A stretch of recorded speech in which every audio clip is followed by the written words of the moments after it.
I am the storyteller. I know you use this video to fall asleep, so before that, like the video and subscribe to the channel. Now, get comfortable and relax.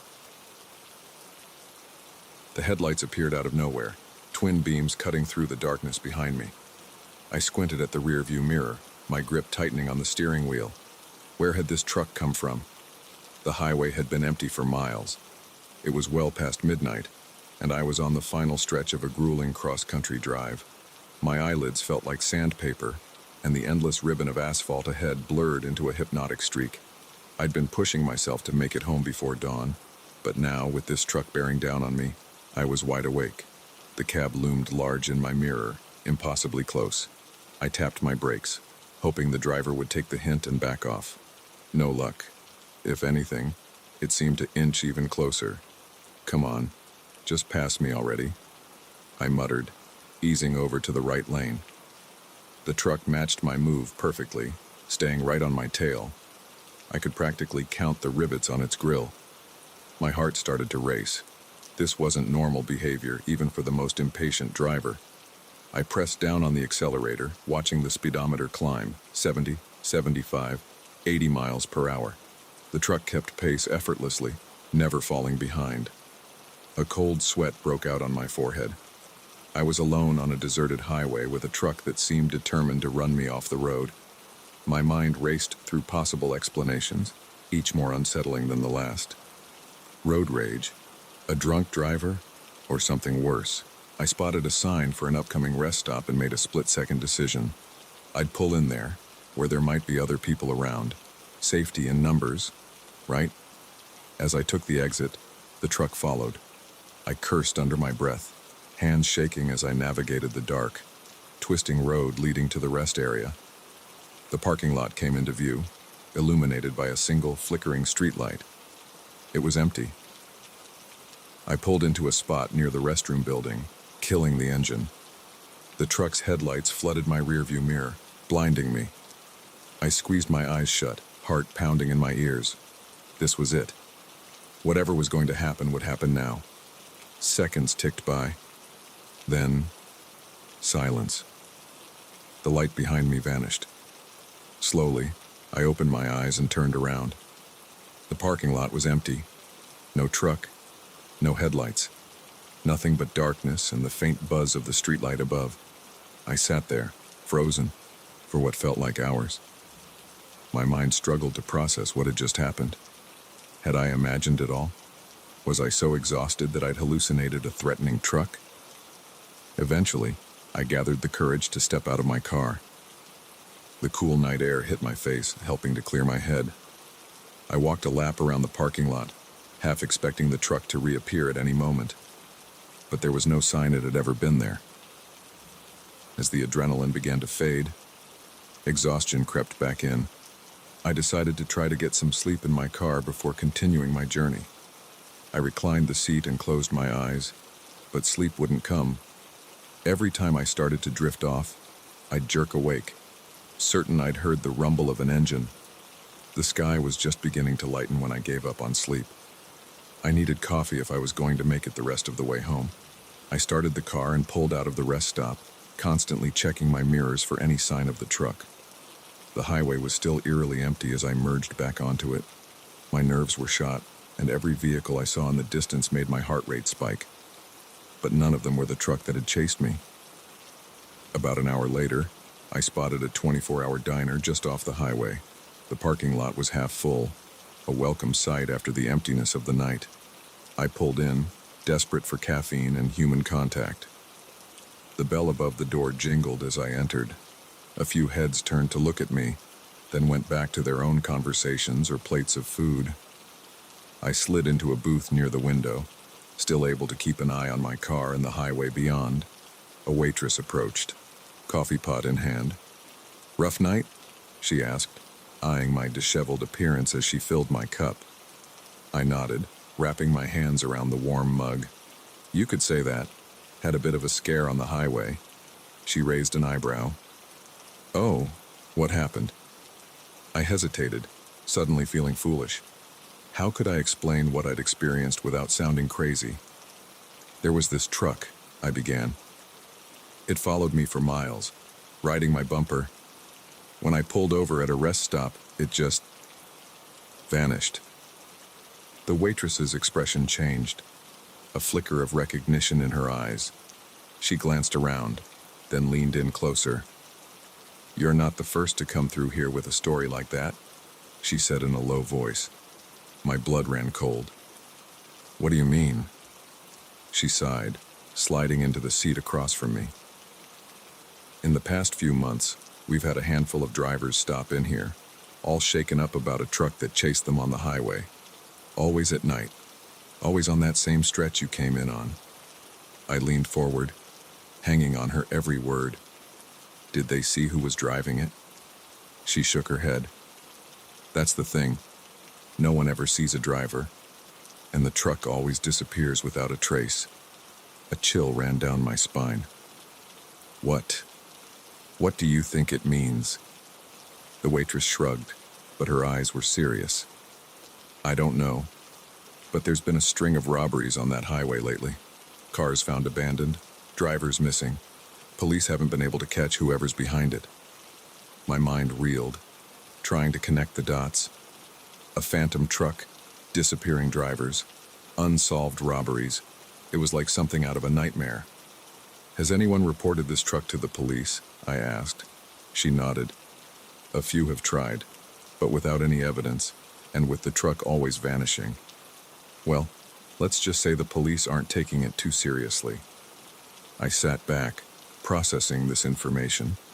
Part of me felt relieved that I wasn't the only one who had experienced this, that I wasn't going crazy, but a larger part was terrified. What was really going on out there on that lonely stretch of highway? The waitress must have seen the fear in my eyes. She reached out and patted my hand. "Look, you made it here safe. That's what matters. My advice? Stick to driving during the day if you can. And if you see that truck again, get somewhere public as fast as you can." I nodded, grateful for her kindness and the warning. As she stood to get back to work, a thought occurred to me. "Wait," I called after her. "You said there have been robberies, missing drivers, but I wasn't robbed. The truck didn't even stop when I pulled over. Why?" She turned back, a grim expression on her face. "Maybe you got lucky, or maybe they were just scouting, learning your habits, your reactions, for next time." With that chilling thought, she walked away, leaving me alone with my cooling coffee and racing thoughts. I stayed at the diner far longer than I'd planned, nursing cup after cup of coffee as I watched the sun rise fully. The normalcy of the morning rush helped ground me, reminding me that the world wasn't all dark highways and phantom trucks. When I finally got back on the road, I felt more in control. The highway looked different in the daylight, less menacing, but I couldn't shake the feeling that I was being watched, that somewhere out there, the driver of that ghost truck was waiting for another opportunity. I made it home without further incident, but the experience stayed with me. I found myself researching highway robberies in the area, looking for patterns or clues. I even considered reporting my experience to the police, but always stopped short. What could I tell them that wouldn't sound completely insane? Weeks passed, and slowly, the intensity of that night began to fade. I still avoided driving that stretch of highway after dark, but the constant fear subsided. Life went on.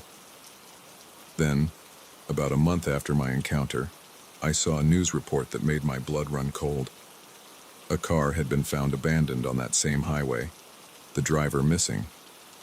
Witnesses reported seeing a large truck in the area just before the disappearance. As I stared at the TV screen, a chill ran down my spine. I couldn't help but wonder, had I really escaped that night, or had I just postponed the inevitable? The highway stretched out before me, a dark ribbon cutting through the night, but now, every set of headlights in my rearview mirror made me flinch.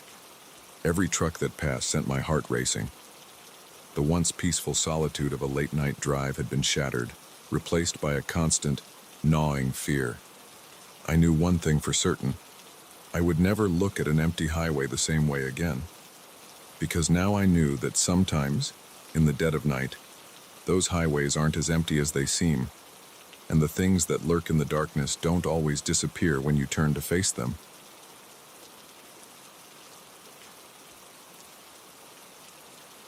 The shovel struck something hard, sending a jolt up my arms. I paused, wiping sweat from my brow with a muddy hand. We'd been digging for hours, and the well was supposed to be nothing but dirt for at least another 10 feet. I called down to my son, Jake, who was working beside me in the hole. "Hey, grab the flashlight, will you? I think we hit something." Little did I know, that metallic clang would be the sound that changed everything. I'd inherited this farm from my uncle 6 months ago. It was a fixer-upper, to put it mildly, but it was a chance for a fresh start after the divorce. Jake and I had thrown ourselves into the work, fixing fences, repairing the barn, and now, digging a new well. The old one had run dry years ago, and we needed water if we were going to make a go of this place. Jake shone the flashlight where my shovel had struck. The beam reflected off something smooth and metallic, a stark contrast to the dark earth surrounding it. "What is that, Dad?" Jake asked, his voice a mix of curiosity and apprehension. I shrugged, already scraping away more dirt with my hands. "I don't know, bud. Let's find out." As we dug, the object began to take shape. It was a metal container, about the size of a small suitcase. It looked old, the once shiny surface now pitted and corroded. My mind raced with possibilities. A time capsule, buried treasure, or just some farmer's junk, tossed in a hole and forgotten. It took another hour of careful digging to free the container from the earth. By the time we hauled it out of the well, the sun was setting, casting long shadows across the field. We carried our find back to the barn, both of us silent, lost in our own thoughts about what might be inside. Under the harsh glare of the barn's floodlights, I examined the container more closely. It was sealed tight, with no obvious way to open it. A faded inscription was barely visible on one side, but years of corrosion had made it illegible. "Should we open it?" Jake asked, practically bouncing with excitement. I hesitated. Part of me wanted to call the police or maybe a lawyer. What if this was evidence of something? But curiosity won out. "All right," I said, reaching for a crowbar. "Stand back." It took some effort, but finally the lid creaked open. The smell hit us first, musty and damp, like an old cellar. Inside, protected by layers of waxy paper, was a stack of documents and photographs. I picked up the first photo, holding it under the light. It showed a young woman, maybe in her early 20s, and smiling at the camera. The picture was old, probably from the 1960s, judging by her hairstyle and clothes. I turned it over. On the back, in faded ink, was written, "Sarah Milligan, 1964. Jake peered over my shoulder. "Who's that, Dad?" I shook my head. I don't know. But as I said it, a nagging feeling started in the pit of my stomach. The name Milligan sounded familiar, but I couldn't place why. We spent the next hour going through the contents of the box. There were more photos, all of the same young woman, Sarah, at various locations around what looked like this very farm. There were also letters, newspaper clippings, and a small leather-bound journal. As I flipped through the journal, a yellowed newspaper clipping fell out. The headline made my blood run cold. "Local woman still missing after 3 months." I read the article quickly, my heart pounding. Sarah Milligan had disappeared from her family's farm in the summer of 1964. Despite an extensive search, no trace of her was ever found. The article mentioned that Sarah's father, the owner of the farm, was the primary suspect but was never charged due to lack of evidence. "Dad?" Jake's voice snapped me back to the present. "What's wrong?" I looked at my son, trying to keep my voice steady. "Jake, I think we just found evidence in a very old missing persons case." His eyes widened. "Really? Like a real mystery?" I nodded, my mind racing. "Yeah, bud. A real mystery. I started gathering up the documents, careful not to disturb them more than necessary. We need to call the police. The next few hours were a blur. Deputies came out to the farm, followed by detectives and a crime scene unit. Our quiet little farmhouse became the center of a whirlwind of activity. Jake and I were questioned separately, telling and retelling how we'd found the box. It was past midnight when things finally calmed down. The box and its contents had been taken away as evidence, and we'd been told not to discuss the case with anyone, as if we knew anyone to discuss it with. We were still new in town, barely knew our neighbors. I tucked Jake into bed, his head full of excitement about our discovery, but sleep eluded me. I sat at the kitchen table, a cold cup of coffee in front of me, staring out at the darkened fields. What had happened to Sarah Milligan? And why did her name sound so familiar? The next morning, I drove into town, determined to do some digging of my own. The local library was small, but it had archives of the town's newspaper going back decades. I spent hours poring over microfiche, reading everything I could about the Milligan case. Sarah had been 23 when she disappeared, engaged to be married. Her fiancé had reported her missing when she didn't show up for a date. The last person to see her was her father, James Milligan, who claimed she'd left the farm to run errands in town. As I read, pieces started falling into place. James Milligan. That was my uncle's name.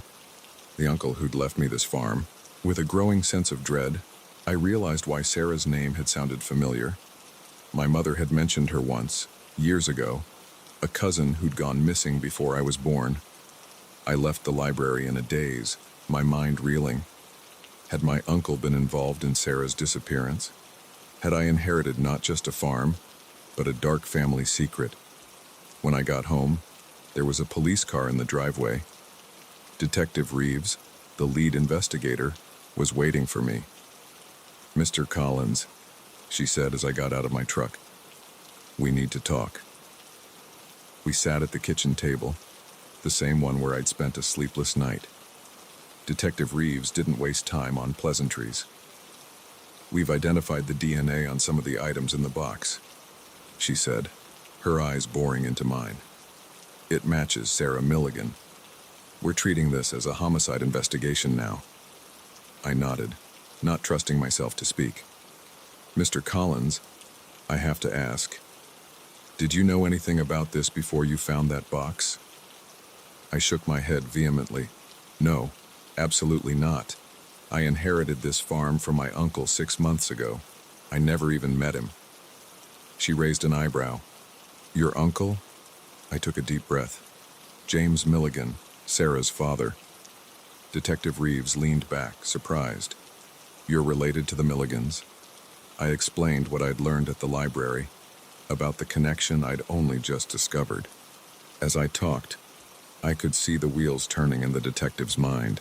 "Hey, Mr. Collins, I'm going to be straight with you," she said when I finished.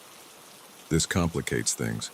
We're going to need to do a thorough search of the property, and I'm afraid you and your son might need to find somewhere else to stay for a while." I nodded, feeling numb. "Of course, whatever you need." The next few weeks were a nightmare. The farm became a crime scene, with police and forensic teams combing every inch of the property.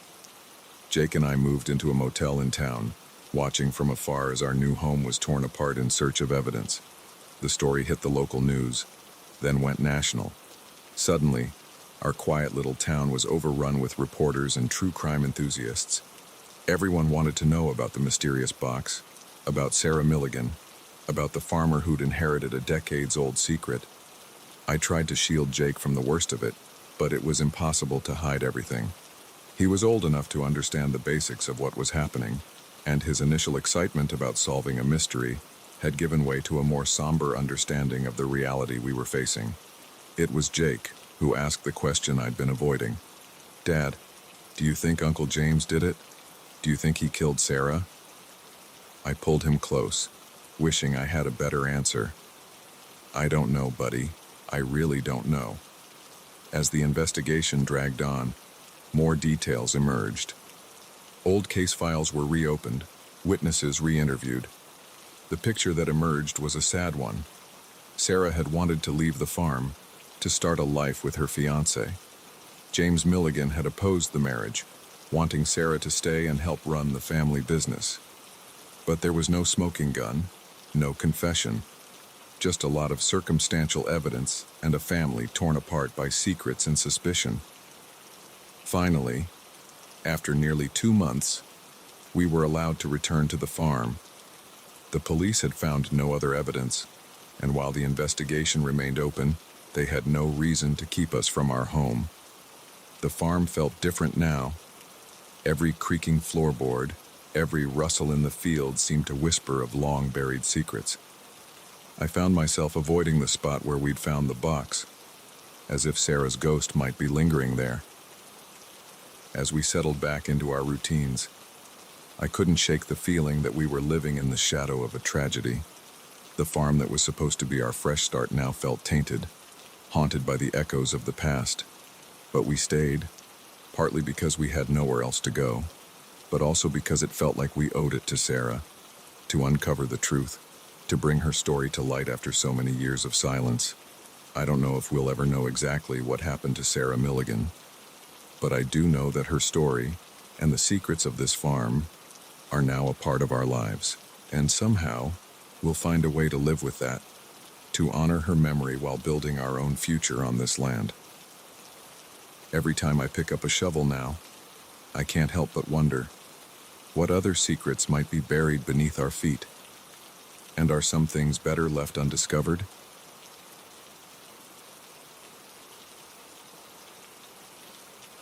The first time I saw the blue sedan, I thought nothing of it. By the third time, my palms were sweating on the steering wheel. By the fifth, I was fighting the urge to scream. It had started as a fun road trip, a chance for Emily and me to reconnect after a rough patch in our relationship. We'd planned a route from New York to California, mapping out quirky roadside attractions and scenic viewpoints along the way.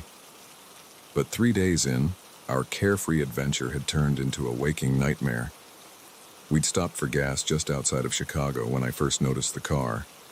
It was a nondescript blue sedan, probably a Toyota or Honda, with tinted windows that made it impossible to see the driver. As I filled up our tank, I saw it pull into the pump across from us. Nothing unusual about that. But then we stopped for lunch 2 hours later at a diner in the middle of nowhere, and there it was again, parked a few spaces down. I nudged Emily, nodding towards the car. Is it just me?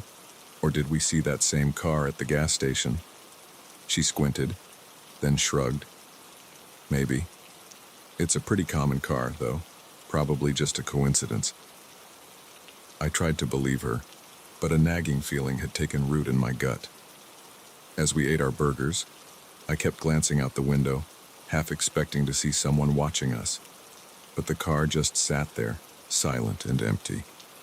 We hit the road again, and for a while I managed to relax. We sang along to our road trip playlist, played silly car games, and marveled at the changing landscape as we pushed west. But as the sun began to set, and we pulled into a small town to find a motel for the night, my blood ran cold. There, in the parking lot of the only motel in town, was the blue sedan. "Em," I said, my voice tight. "Look." She followed my gaze, and I saw the moment realization dawned on her face. "Okay, that's a little weird," she admitted. We checked in quickly, hurrying to our room with our bags. I double-checked the lock on the door, then peered out through the curtains.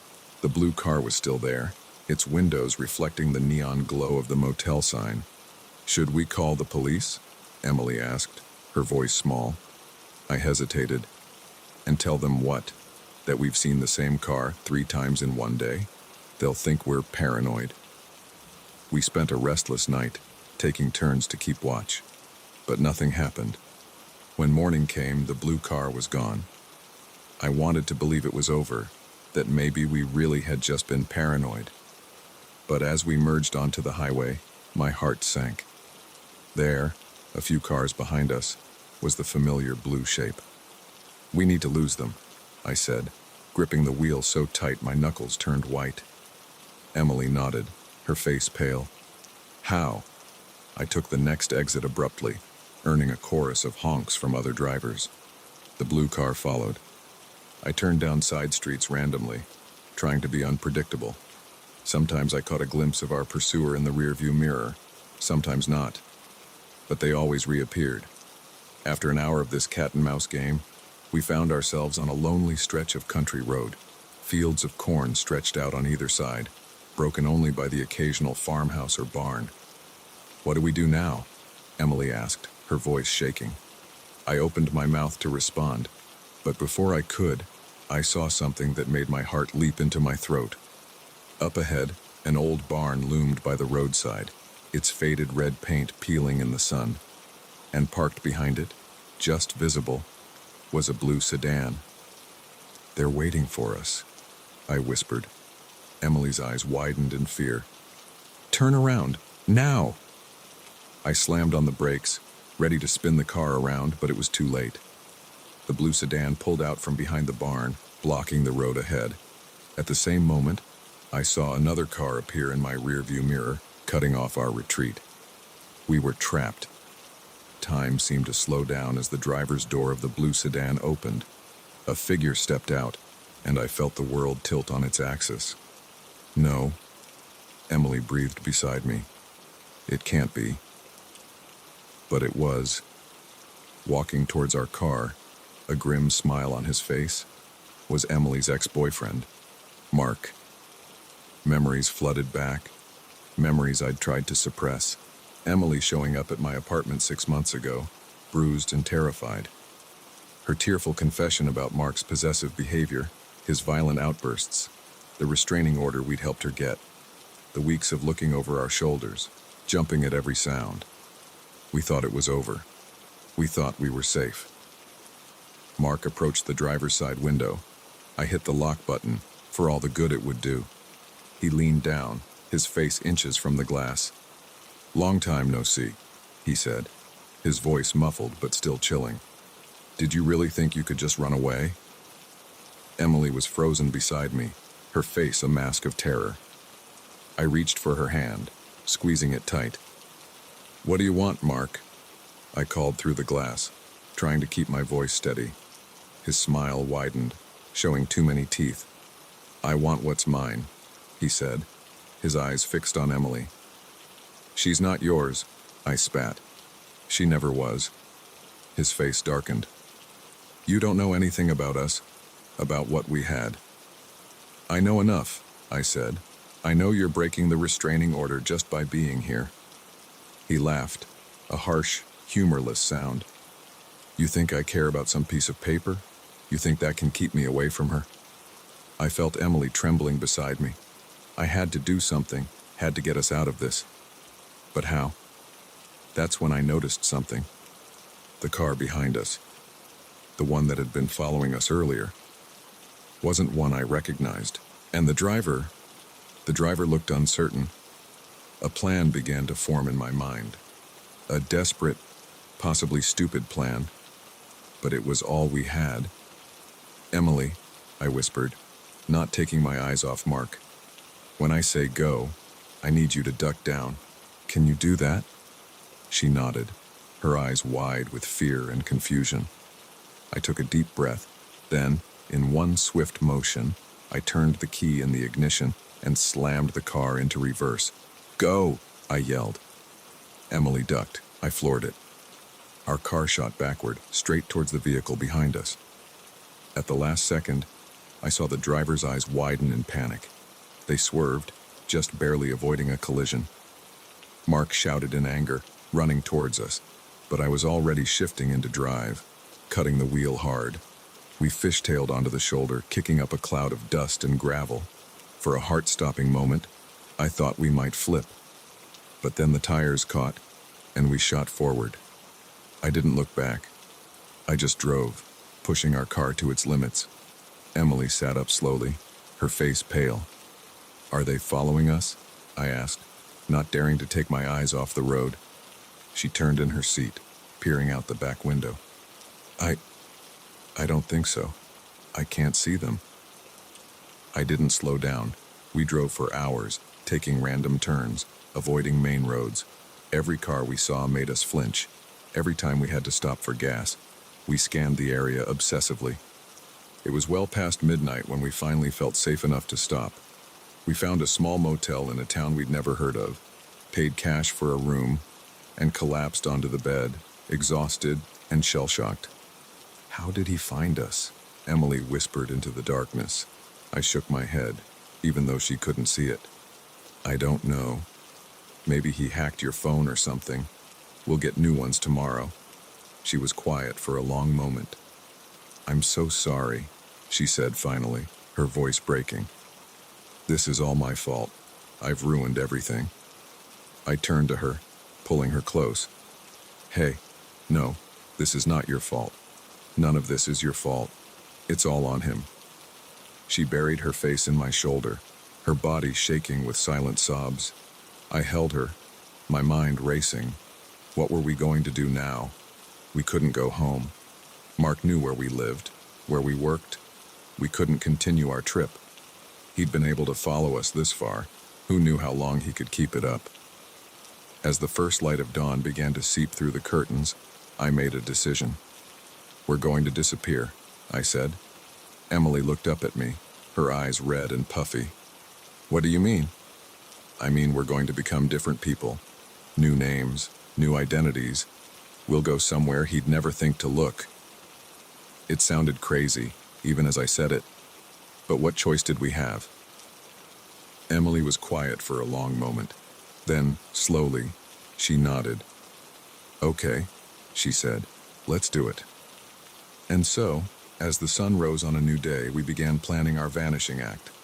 Our road trip had become an escape route, leading us not to California, but to a new life entirely.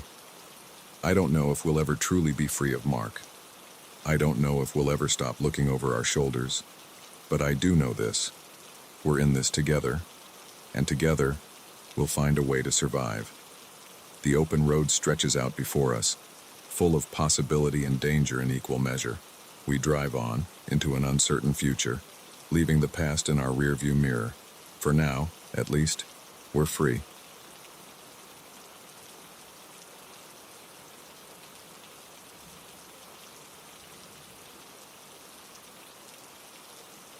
The last time I saw Eliza Thompson, she was laughing. It's an image seared into my memory. Her head thrown back, long dark hair catching the golden light of the sunset. The sound of her joy carried away by the sea breeze. I didn't know then that it would be the last time I'd ever see her, that in less than 12 hours, she would vanish without a trace, leaving behind nothing but questions and a growing sense of dread that threatened to swallow us all. I'm getting ahead of myself. Let me start at the beginning. My name is Michael Chen, and I was a security officer aboard the Emerald Princess, a luxury cruise ship making its way through the Caribbean. It was my third year on the job, and I thought I'd seen it all. Drunken brawls, petty theft, the occasional medical emergency. Nothing I couldn't handle. But Eliza's disappearance, that was something else entirely. It started like any other day at sea. I began my shift at 6 a.m., making my rounds through the ship's corridors and public areas. Everything was quiet, most passengers still asleep in their cabins. As I passed by the ship's grand atrium, I nodded to Eliza, who was just finishing up her night shift at the reception desk. "Morning, Michael," she said, stifling a yawn. "Anything exciting planned for today?" I shrugged. "Just the usual. You should get some rest. You look beat." She laughed, gathering her things. "Oh, I will. But first, I'm going to watch the sunrise from my favorite spot on the upper deck. Want to join me?" I hesitated. I was on duty, but it was a quiet morning. "Sure, why not? I could use some fresh air." We made our way to a secluded spot on deck 16, leaning against the railing as the sky slowly lightened. Eliza closed her eyes, breathing in the salty air. "I love this," she said softly. "No matter how many cruises I work, this never gets old." I watched her out of the corner of my eye, struck by how peaceful she looked. We'd become friends over the past few months, sharing meals in the crew mess and swapping stories during our off hours. But in that moment, I realized there was still so much I didn't know about her. "How long have you been working on cruise ships?" I asked. She opened her eyes, a wistful smile playing on her lips. 5 years now. It was supposed to be just a gap year thing after college, but I fell in love with it. The travel, the people, the sense of adventure. I nodded, understanding completely. It was why I'd stayed with this job too, despite the long hours and time away from home. We chatted for a while longer as the sun crept above the horizon, painting the sky in brilliant oranges and pinks. Finally, Eliza yawned again. "I should really get some sleep," she said. "Thanks for the company, Michael. See you later." I nodded, watching as she walked away. It was the last time I would see her alive. The rest of my shift passed uneventfully. It wasn't until that evening, during the nightly staff meeting, that I realized something was wrong. Eliza wasn't there. "Has anyone seen Thompson?" Our supervisor, Rita, asked, frowning at her clipboard. She was supposed to start her shift an hour ago. Murmurs of confusion rippled through the room. It wasn't like Eliza to be late, let alone miss a shift entirely. "I saw her this morning," I offered. She was heading to her cabin to sleep after the night shift. Rita's frown deepened. "Can you go check on her? Make sure she's all right?" I nodded, an uneasy feeling settling in my stomach as I made my way to the crew quarters. I knocked on Eliza's door, calling her name. No response. I used my master key to enter, half expecting to find her sound asleep. The cabin was empty. The bed was made, looking like it hadn't been slept in. Eliza's uniform for the evening shift was laid out neatly on a chair. Her phone was on the nightstand, its screen dark. I radioed Rita. "She's not here. The cabin looks untouched since this morning." There was a long pause before Rita responded. "Initiate search protocol. Now." The next few hours were a blur of activity. We combed every inch of the ship, from the engine room to the uppermost decks. We reviewed security footage, interviewed crew members and passengers, but there was no sign of Eliza. The last confirmed sighting of her was on the security camera outside her cabin at 7:12 a.m. The footage showed her entering her room, closing the door behind her, and then nothing. No footage of her leaving, no sign of disturbance. It was as if she had simply vanished into thin air.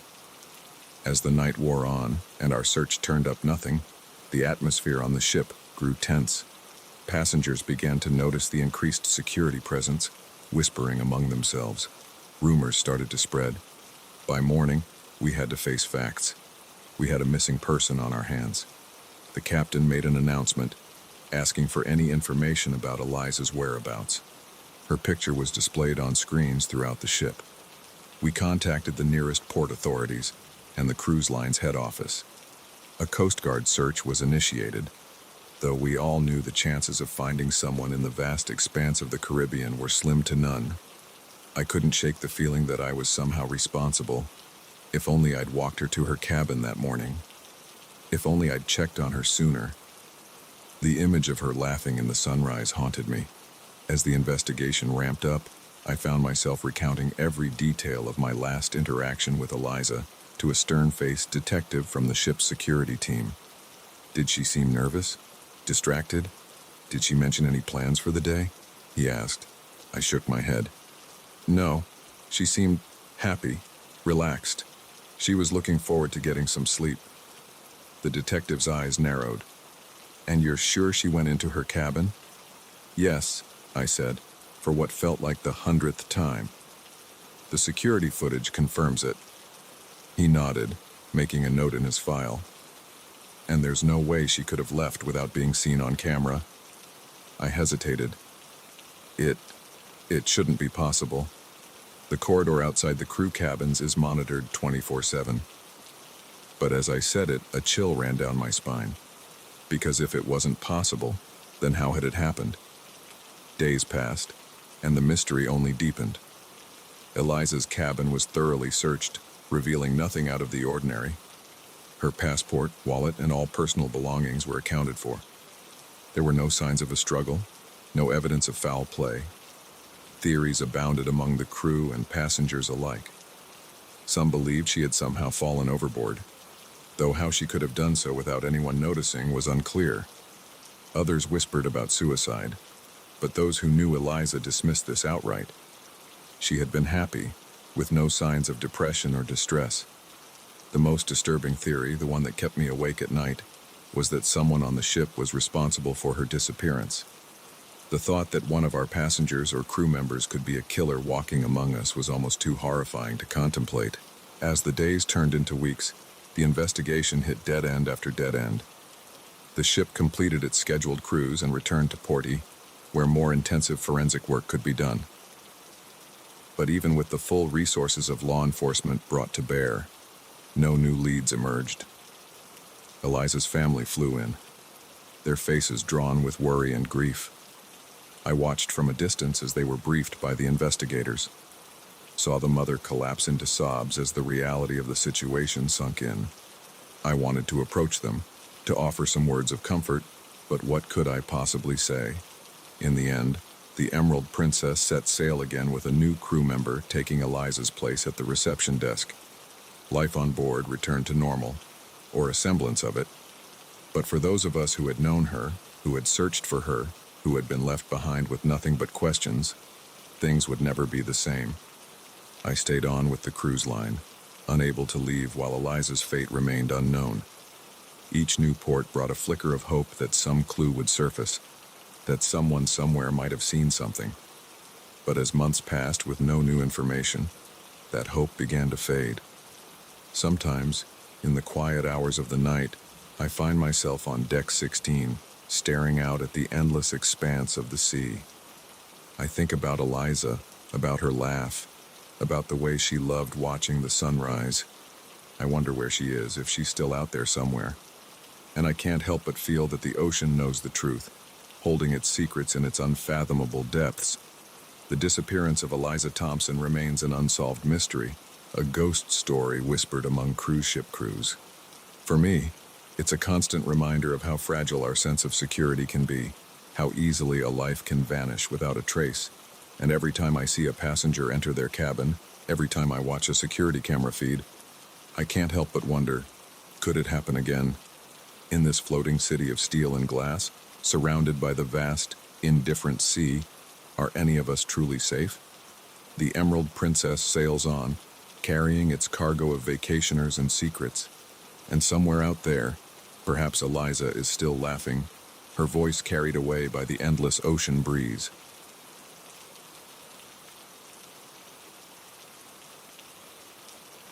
The first slash in the tent canvas was so perfect, so surgical, it almost looked deliberate. I traced my finger along the edge, feeling the frayed nylon threads. Whatever had done this wasn't just sharp, it was wickedly so. And as the fading daylight filtered through that precise cut, casting long shadows across the abandoned campsite, I couldn't shake the feeling that we'd stumbled into something far more sinister than a bear attack. My name's Alex, and I've been hiking the Appalachian Trail with my best friend Jamie for the past month. We're experienced backpackers, used to the challenges of long-distance trekking, but nothing in our years of outdoor adventures could have prepared us for what we found in that secluded clearing, deep in the heart of the Georgia wilderness. The day had started like any other on the trail. We'd broken camp at dawn, hoping to cover a good 15 miles before nightfall. The weather was perfect, cool and crisp, with just enough breeze to keep the bugs at bay. We'd made good time, pausing only for a quick lunch and the occasional water break. It was late afternoon when Jamie spotted the first sign that something was off. "Hey, Alex," he called, pointing to a tree just off the trail. "Check this out." I walked over, squinting at the trunk. There, carved deep into the bark, was a crude symbol, a circle with a jagged line through it. The cuts looked fresh, the exposed wood still oozing sap. "Weird," I muttered. "Never seen a trail marker like that before." Jamie shrugged. "Probably just some kid messing around." We pressed on, but I couldn't shake a growing sense of unease. The forest seemed quieter than usual, the usual chorus of birdsong and insect buzz oddly muted. and I could have sworn I caught glimpses of movement in my peripheral vision, always just out of sight when I turned to look. As the sun began to dip towards the horizon, we started looking for a suitable campsite. That's when we saw the clearing. It was perfect. A small, level area nestled between two rocky outcroppings, with a babbling stream nearby. But as we approached, we realized we weren't the first to discover this idyllic spot. The remains of a campsite lay before us, looking for all the world like its occupants had vanished in the middle of their stay. A tent stood in the center, its door flap open and swaying gently in the breeze. A small cooking pot sat on a makeshift fire pit, the ashes long cold. Backpacks and sleeping bags were scattered around, as if their owners had fled in a hurry. Jamie and I exchanged glances. This wasn't normal. Even the messiest campers usually packed up before moving on. "Hello," Jamie called out. "Anyone here?" His voice echoed through the clearing, met only by the soft gurgle of the stream and the rustle of leaves overhead. We approached cautiously. That's when I noticed the first slash in the tent, and then another, and another. The entire structure was riddled with them, each cut precise and deliberate. "What the hell?"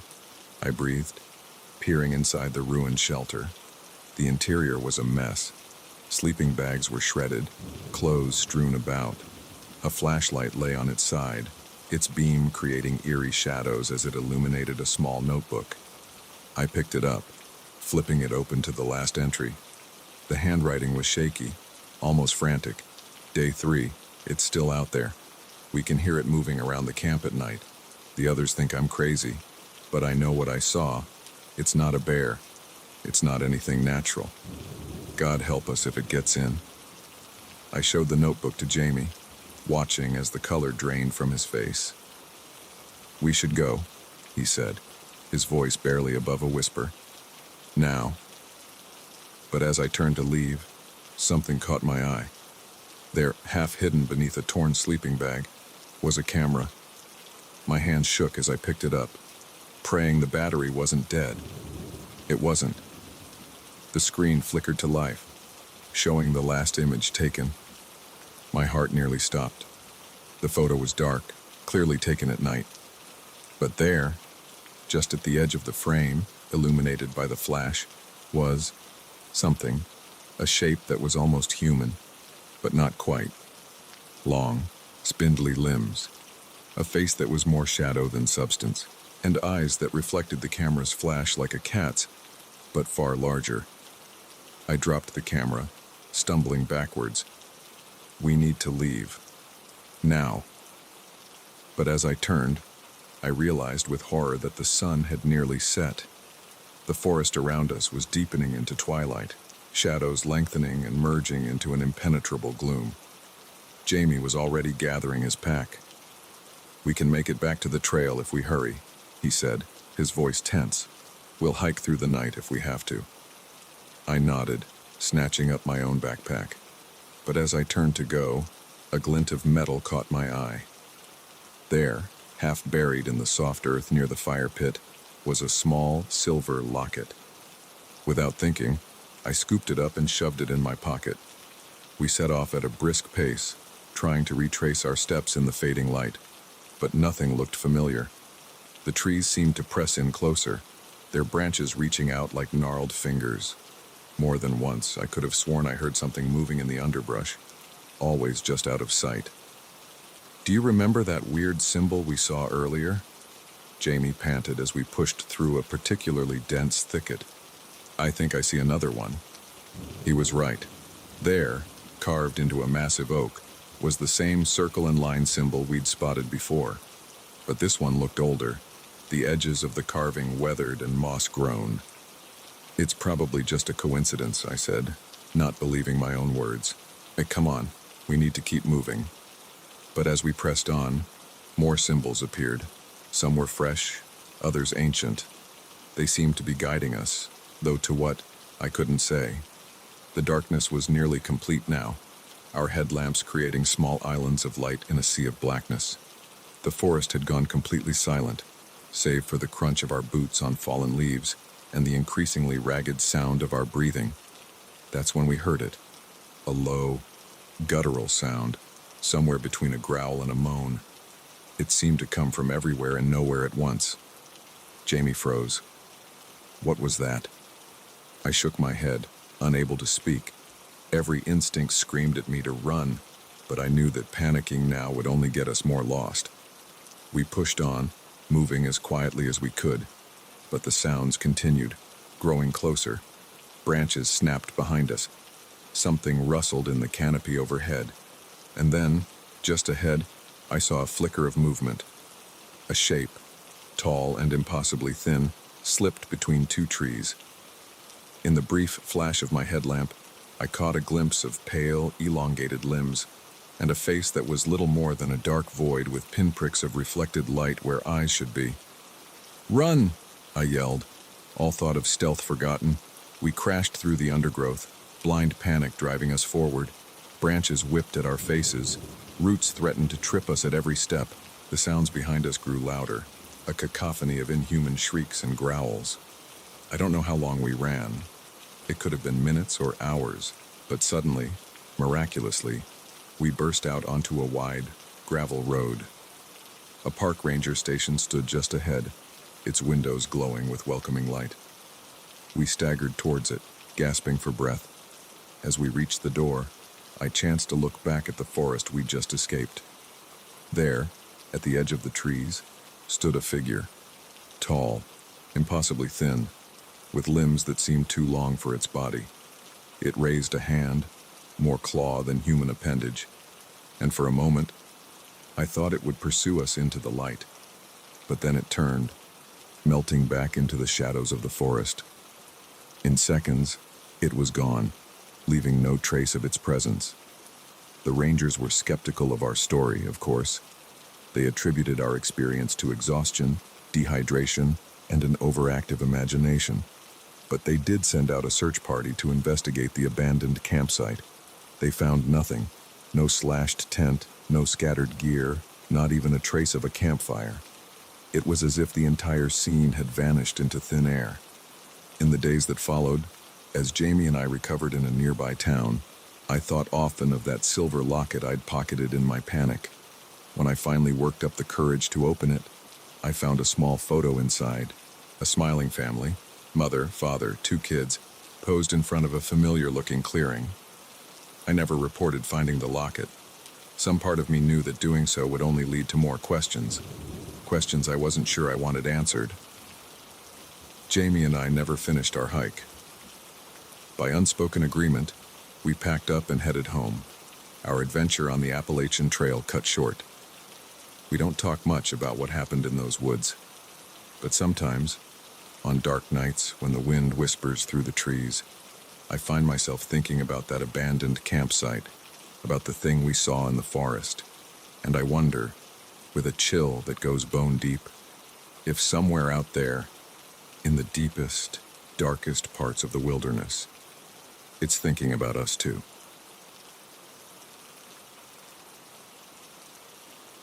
The scream that tore through the cab of my truck that night wasn't human. It couldn't have been. No person could make a sound like that, raw, primal, and filled with a terror so deep it made my blood run cold. But it came from the man sitting next to me, the hitchhiker I'd picked up just an hour before.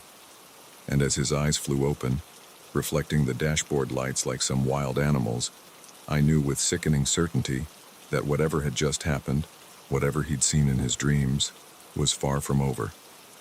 My name's Jack, and I've been driving big rigs across the country for the better part of 2 decades. I've seen my fair share of weird stuff out on the lonely highways, ghost lights, inexplicable weather, even the occasional UFO if you catch me after a few beers. But nothing, absolutely nothing, could have prepared me for what happened on that moonless night in the middle of nowhere, Nevada. It had started as a routine haul, Phoenix to Seattle with a trailer full of electronics. I was making good time, the miles melting away under my wheels as I cruised through the desert night. The radio kept me company, a mix of old country tunes and late-night talk shows about conspiracy theories and alien abductions. I was about halfway through Nevada when I saw him, a lone figure standing by the side of the road, thumb out. Now, I'm not usually one for picking up hitchhikers. Too many horror stories, too many risks. But something about this guy made me slow down. Maybe it was the lost look in his eyes, or the way he hugged himself against the chill desert wind. Whatever it was, before I knew it, I was pulling over. "Where you headed?" I called out as he approached. "Anywhere but here," he replied, his voice barely above a whisper. I should have driven off right then, but instead, I found myself saying, "Hop in. I'm going to Seattle if that works for you." He climbed into the passenger seat, bringing with him the smell of dust and something else, something I couldn't quite place. Up close, he looked young, maybe mid-20s, with shaggy brown hair and eyes that seemed to dart nervously around the cab. "I'm Jack," I said, pulling back onto the highway. "Mike," he replied, not meeting my gaze. "Thanks for the ride." We drove in silence for a while, the only sound the rumble of the engine and the whisper of tires on asphalt. I tried to make conversation a few times, but Mike's responses were monosyllabic at best. Eventually, I gave up, focusing on the road ahead. It was about an hour later when I noticed Mike had fallen asleep, his head lolling against the window. I turned the radio down a notch, not wanting to disturb him. That's when things started to get weird. It began with a twitch, just a small movement of his hand. Then his breathing changed, becoming rapid and shallow. His eyes started moving frantically behind closed lids, like he was in the depths of some intense dream. I was just about to wake him, worried he might be having some kind of fit, when he started muttering. At first, it was too low to make out, but it quickly grew louder. "No, no, please, don't let it find me." A chill ran down my spine. His voice was filled with pure, unadulterated fear. "Hey, buddy," I said, reaching out to shake his shoulder. "Wake up. You're having a nightmare." But he didn't wake. Instead, his muttering grew more frantic, his body starting to thrash in the seat. "It's coming. Oh God, it's coming. Can't you see it? Can't you see its eyes?" And that's when he let out that scream, the one that made me nearly drive off the road. His eyes flew open, wild and unfocused, reflecting the green glow of the dashboard like some nocturnal animal. I managed to pull over, my heart pounding in my chest. "Mike, Mike, snap out of it." He turned to look at me, but his eyes seemed to be seeing something else, something beyond me. "It followed me," he whispered, his voice hoarse from screaming. "Oh God, Jack, it followed me into the truck." I felt the hairs on the back of my neck stand up. "What followed you?" "Mike, there's nothing here but us." He shook his head violently. "You can't see it, but it's here. It's always here." His eyes darted around the cab, following something invisible. "We have to get out. Now." Before I could stop him, he'd thrown open the passenger door and leapt out into the night. I cursed, fumbling with my seatbelt before following him. The desert night was cold and still, the only sound the tick of the cooling engine and Mike's ragged breathing. He stood a few feet from the truck, arms wrapped around himself, shaking like a leaf. "Mike," I said, approaching him slowly like you would a spooked animal. "What's going on? What do you think is following you?" He turned to me, his face pale in the truck's headlights. "I don't know what it is, but it's been after me for days. Ever since I found that thing in the desert." "What thing?" I asked, a sick feeling growing in my gut. Mike reached into his pocket with a shaking hand, pulling out what looked like a small stone. But as he held it up, I realized it wasn't a stone at all. It was some kind of artifact, carved with intricate symbols I'd never seen before. In the harsh glare of the headlights, it seemed to shimmer and shift, as if the symbols were moving. "I found this out there," Mike said, gesturing vaguely at the dark expanse of desert around us. "In some kind of old ruin. I thought it might be worth something." He laughed bitterly. I didn't know it would wake it up." "Wake what up?" I asked, though I wasn't sure I wanted to know the answer. Mike's eyes met mine, filled with a terror that made my blood run cold. "The thing that lives in the spaces between. The thing that hunts in dreams, it wants this back. He held up the artifact. And it wants me for taking it. I wanted to tell him he was crazy, that he'd just had a nightmare, that there was no monster hunting him. But the conviction in his voice, the raw fear in his eyes, it was impossible to dismiss. "Okay," I said, trying to keep my voice calm. "Okay, so why don't we just give it back? Throw that thing away and be done with it." Mike shook his head frantically. "I've tried. It doesn't work like that.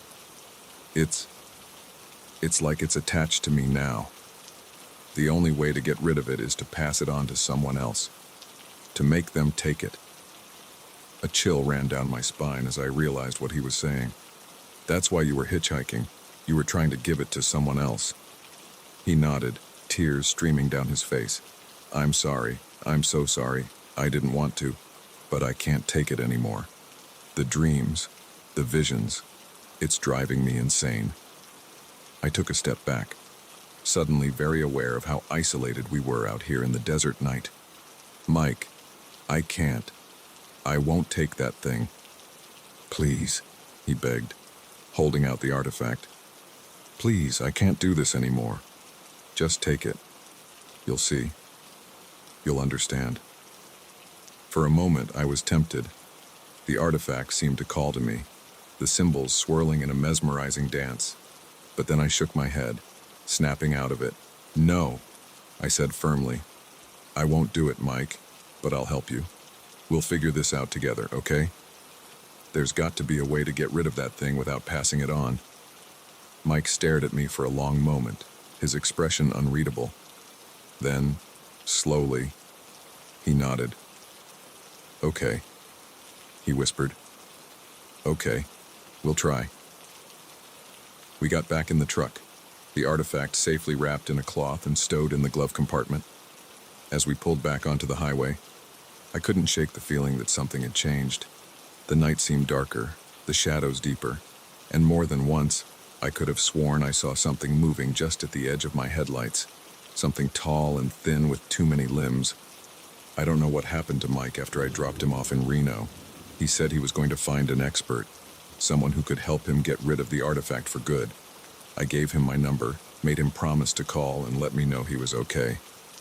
It's been 3 months and I haven't heard from him. Sometimes, on long night drives through the desert, I find myself scanning the side of the road, half expecting to see him standing there, thumb out. And sometimes, in the moments between sleeping and waking, I see shapes in the shadows of my room. Tall, twisted shapes with too many eyes. I tell myself it's just my imagination, just the lingering effects of that strange night. But deep down, I know the truth. Whatever was hunting Mike that night, whatever lived in his dreams, it's out there still, waiting, watching. And sometimes, when the night is darkest and the road stretches endlessly before me, I can't shake the feeling that it's watching me too.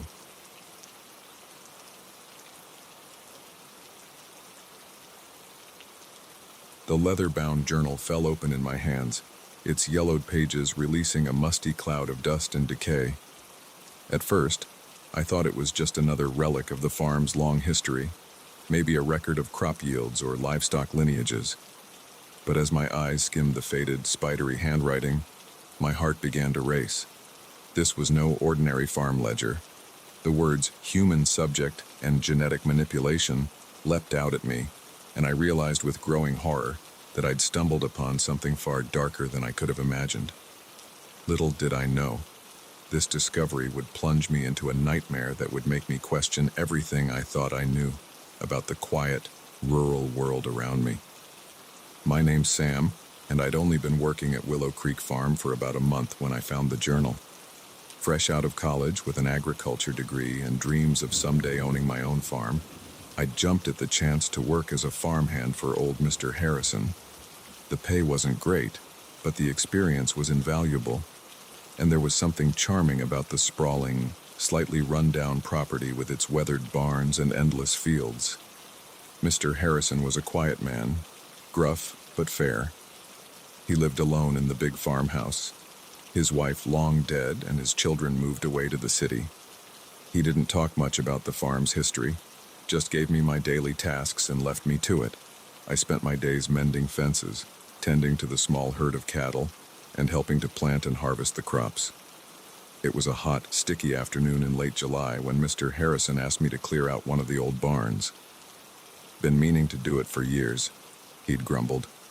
Might as well put you to use on it, just pile up anything that looks worth keeping, haul the rest to the burn pile.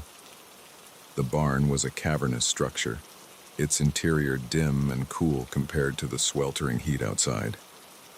Dust motes danced in the shafts of sunlight that streamed through gaps in the weathered boards. The air was thick with the smell of old hay and something else, something chemical that I couldn't quite place. I started in one corner, sorting through piles of rusted farm equipment, moldering sacks of feed, and broken furniture. It was monotonous work, and my mind wandered as I hauled item after item to the growing pile outside. That's when I noticed the loose floorboard. I might have missed it entirely if my boot hadn't caught on the edge, nearly sending me sprawling. Curious, I knelt down to examine it. The board shifted easily under my hands, and as I lifted it, I saw a small space underneath, just big enough to hide something. The journal was wrapped in oilcloth, surprisingly well preserved considering its hiding place.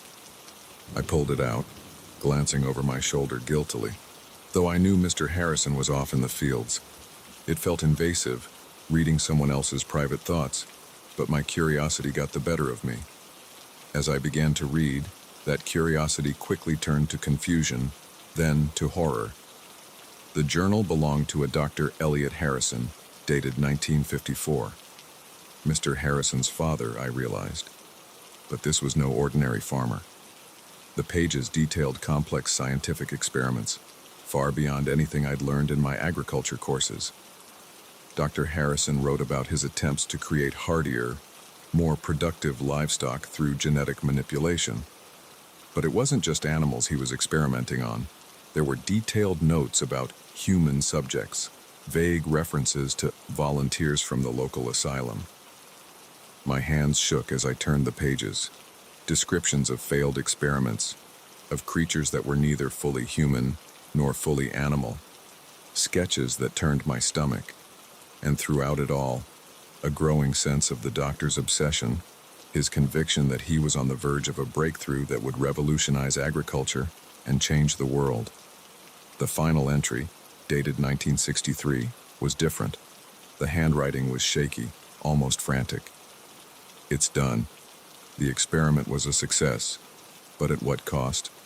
They're out there now, hiding in the woods, in the fields. I can hear them at night, scratching at the walls. God forgive me for what I've created. I snapped the journal shut, my heart pounding. Hey, this had to be some kind of sick joke, right? Or maybe the ramblings of a madman. There was no way any of this could be real. But even as I tried to rationalize it, memories of odd occurrences around the farm began to surface. The strange noises I'd heard at night, dismissed as wildlife. The areas of the property Mr. Harrison had warned me to avoid. The way the cattle sometimes seemed spooked by something I couldn't see. I shoved the journal back into its hiding place, my mind reeling. I needed to get out of this barn to get some fresh air and clear my head. As I stepped outside, blinking in the harsh sunlight, I nearly ran into Mr. Harrison. "Making progress?" he asked, eyeing the pile of junk I'd accumulated. I nodded, not trusting myself to speak. Did he know about the journal? About what his father had done? Mr. Harrison's eyes narrowed slightly, as if sensing my unease. "Everything all right, Sam? You look like you've seen a ghost." "I'm fine," I managed to say. "Just, it's hot in there. Needed some air." He nodded slowly. "Well, don't work too hard. Come on up to the house when you're done. I'll fix us some dinner." I watched him walk away, trying to reconcile the kind, if gruff, old man I knew with the dark history I'd just uncovered. Was he continuing his father's work? Or was he just as much a victim of it as anyone else? That night, As I lay in bed in the small apartment above the garage that Mr. Harrison had given me, I couldn't sleep. Every creak of the old building, every rustle from the fields outside, set my nerves on edge. I kept thinking about the journal, about the creatures Dr. Harrison had written about. Were they still out there, after all these years? A sudden noise outside my window made me bolt upright. It was a strange, guttural sound, unlike anything I'd ever heard before. My heart pounding, I crept to the window and peered out into the darkness. At first, I saw nothing, but then, movement caught my eye. Something was moving in the field beyond the barn, something large, and definitely not a cow. Its movements were jerky, unnatural, and then it turned, and I caught a glimpse of its face in the moonlight. I stumbled back from the window, biting back a scream. What I'd seen, it wasn't human, but it wasn't fully animal either. It was something in between, something that should not exist. I spent the rest of the night huddled in my bed, every muscle tense, listening to the sounds of movement outside. When dawn finally broke, I was exhausted but relieved. Surely, in the light of day, everything would make sense again. But as the days passed, strange occurrences began to multiply. Tools would go missing, only to turn up in odd places. The cattle grew increasingly agitated, especially at night. And more than once, I caught Mr. Harrison staring off into the woods with a troubled expression. I thought about leaving, about packing up my things and getting as far away from Willow Creek Farm as I could. But something held me back. Curiosity, maybe, or a sense of responsibility. Whatever Dr. Harrison had done, whatever he'd created, it was still out there. And maybe, just maybe, there was something I could do about it. I began my own investigations, carefully at first. I reread the journal, making notes, trying to understand the science behind Dr. Harrison's experiments. I explored the far reaches of the property, areas Mr. Harrison had told me to avoid, looking for signs of the creatures. And slowly, I started to piece together the truth. The experiments hadn't ended with Dr. Harrison's last journal entry. They'd continued, passed down from father to son. Mr. Harrison wasn't just aware of what his father had done, he was trying to fix it. It all came to a head one stormy night in late August. I was awakened by the sound of breaking glass and Mr. Harrison's shouts. I raced to the farmhouse, rain lashing at my face, to find the front door splintered and hanging off its hinges. Inside, the scene was chaos. Furniture overturned, claw marks scoring the walls. And there, in the center of the living room, stood Mr. Harrison, facing off against a creature that defied description, part human, part animal, its body a patchwork of mismatched parts, its eyes glowing with an unnatural intelligence. "Sam!" Mr. Harrison yelled when he saw me. "The syringe! On the mantel!" I saw it then, a large syringe filled with a glowing blue liquid. Without thinking, I grabbed it and tossed it to Mr. Harrison. In one smooth motion, he caught it and plunged it into the creature's neck. The thing let out a howl that made my blood run cold. It thrashed wildly for a moment, then collapsed to the floor, its body seeming to melt and reform before my eyes. In moments, all that was left was an unconscious, very human-looking man. Mr. Harrison sank to his knees, his face a mask of exhaustion and relief. "It's over," he murmured. "It's finally over." In the days that followed, Mr. Harrison told me everything. How his father's experiments had created a handful of hybrid creatures, how they'd hidden in the woods for decades, occasionally venturing out to terrorize the farm. How he'd spent his life trying to find a cure, a way to reverse what his father had done. The man we'd captured that night was the last of them. With him cured, the long nightmare was finally over. But the weight of it, the dark legacy of Willow Creek Farm, would stay with me forever. I still work the farm with Mr. Harrison. We never spoke of that night to anyone else. Who would believe us? But sometimes, on quiet nights when the wind whispers through the cornfields, I find myself scanning the tree line, wondering if we truly found them all. And I can't help but think about the thin line between scientific progress and playing God, and how easy it is to cross that line with the best of intentions. The secrets of Willow Creek Farm are buried now, as they should be. But the lessons about responsibility, about the unforeseen consequences of our actions, those will stay with me always. And I'll never look at a quiet, rural farm quite the same way again. The footprints ended abruptly in the middle of the field, as if their owner had simply vanished into thin air. I stood there, flashlight in hand, my mind struggling to make sense of what I was seeing. 20 years on the force, and I'd never encountered anything like this. The car was still running, keys in the ignition, the driver's personal belongings untouched. It was as if the driver had stepped out for a moment and just disappeared. Little did I know, this seemingly routine call would lead me down a rabbit hole of inexplicable events and unsolved mysteries that would haunt me for years to come. My name's Sarah Jennings, and I've been a state trooper in Nevada for 2 decades. I thought I'd seen it all: high-speed chases, horrific accidents, even the occasional UFO report from some poor soul who'd been out in the desert heat too long. But nothing could have prepared me for what happened that night on a lonely stretch of Highway 50, deep in the heart of what locals call the loneliest road in America. It started as a typical night shift. I was cruising along the highway, more tumbleweed than traffic keeping me company, when the call came in. A passing motorist had reported an abandoned vehicle on the side of the road, hazard lights blinking. Standard procedure: I'd check it out, call a tow if necessary, and be on my way. As I pulled up behind the vehicle, a late model sedan, nothing remarkable about it, I noticed something odd.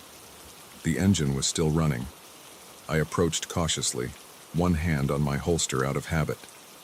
The driver's side door was slightly ajar, but there was no sign of the driver. I shone my flashlight into the interior. Everything looked normal. A half-empty water bottle in the cup holder, a phone charging on the dashboard, a duffel bag in the back seat. No signs of a struggle, no blood, nothing to indicate foul play. "Hello?" I called out, sweeping my flashlight across the surrounding area. "Anyone there? Highway patrol." Only the whisper of the desert wind answered me. That's when I noticed the footprints, a single set, leading away from the driver's side door into the field adjacent to the highway. They were clear and purposeful, not the staggering tracks of someone injured or disoriented. I radioed in my situation and began to follow the prints. The field was mostly bare, scrub brush and hard-packed earth. Easy to see the trail in the beam of my flashlight. I expected to find the driver relieving themselves behind a bush, or maybe having wandered off in confusion. Instead, I found nothing. The footprints stopped abruptly, about 50 yards into the field. One moment they were there, clear as day, and the next, nothing. Just undisturbed earth stretching out into the darkness. I stood there for a long moment, my mind refusing to process what I was seeing. People don't just vanish. There had to be an explanation. I searched the area thoroughly, widening my circle, looking for any sign of disturbance. Nothing. No scuff marks to indicate someone had jumped or been lifted. No signs of a struggle. Just those footprints, ending in the middle of nowhere. By the time backup arrived, I was sweating despite the cool night air. My colleague, Mike, took one look at my face and knew something was off. "What have we got, Sarah?" he asked, his hand instinctively moving to his holster. I explained the situation, showing him the car, the footprints, the impossible ending. He followed me out into the field, his own bewilderment growing with each step. "This is weird," he said finally, standing at the end of the trail. "Really weird. We called in forensics, had the area cordoned off." The next few hours were a blur of activity, photographing the scene, taking casts of the footprints, searching the vehicle. The driver was identified as one David Chen, 37, a software engineer from San Francisco. His family was contacted. No, they hadn't heard from him. Yes, He was driving to visit them in Denver. No, he had no history of mental illness or erratic behavior. As dawn broke, casting long shadows across the field, we were no closer to an explanation. David Chen had simply vanished, leaving behind a running car and a set of footprints that led nowhere. In the days that followed, the investigation intensified. Search parties combed the area. Helicopters with thermal imaging scanned for miles around. David's phone records, bank statements, and internet history were scrutinized. Missing persons bulletins were issued across multiple states. Nothing. Not a single clue as to what had happened to David Chen. Theories abounded, each more outlandish than the last. Some suggested he'd been abducted by criminals, by a cult, by aliens. Others proposed he'd staged his own disappearance. There was talk of secret government experiments, of portals to other dimensions. I tried to stay grounded, to focus on the facts. But the more I dug into the case, the stranger things became. A week after David's disappearance, I received an anonymous tip. The caller, a trembling voice disguised by some kind of modulator, told me to look into something called the Highway of Tears. At first, I dismissed it as another crackpot lead, but something about the caller's urgency stuck with me. That night, unable to sleep, I started researching. What I found chilled me to the bone. The Highway of Tears, it turned out, wasn't just one highway. It was a phenomenon reported across multiple states, even multiple countries. Lonely stretches of road where people had vanished without a trace, often leaving behind vehicles in perfect working order. In some cases, there were reports of strange lights in the sky. In others, witnesses described a feeling of lost time, of the world around them seeming to shift and change. The deeper I dug, the more cases I found that mirrored David's. A woman in Alaska whose car was found running, her purse still on the seat, footprints leading into the snow before suddenly stopping. A truck driver in Australia who vanished while making a routine delivery, his rig discovered idling on the side of the outback highway. I began to compile a file, cross-referencing cases, looking for patterns. Most of the disappearances happened at night. Many occurred in remote areas. In several cases, witnesses reported electronic malfunctions, radios cutting out, phones losing signal, just before the disappearances. As my off-duty hours became consumed by this research, I could feel myself changing. I became jumpy, paranoid. Every time I patrolled that stretch of Highway 50, I found myself scanning the horizon, half expecting to see strange lights or shadowy figures. My colleagues noticed the change. Mike confronted me about it one night over coffee at the station. "Sarah, you've got to let this go," he said, his eyes full of concern. "The Chen case is cold. It's eating you up." I wanted to tell him everything. About the Highway of Tears, about the patterns I'd discovered. But I knew how it would sound. I'd be taken off active duty, sent to psych eval. So I nodded, promised to take some time off, to get my head straight, but I couldn't let it go. The next night, I found myself back on Highway 50, off duty, my personal vehicle loaded with cameras and scanning equipment I'd borrowed from a friend in the UFO watching community. I don't know what I expected to find. Proof, maybe. Something to make sense of the senseless, to explain the inexplicable. What I got was something else entirely.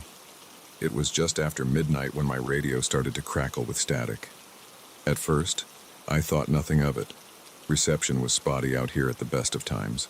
But then I noticed the lights on my dashboard flickering. My headlights dimmed, then brightened, then dimmed again. Heart pounding, I pulled over to the side of the road. This was it. The electronic interference reported in other cases. I grabbed my camera, ready to document whatever came next. That's when I saw it.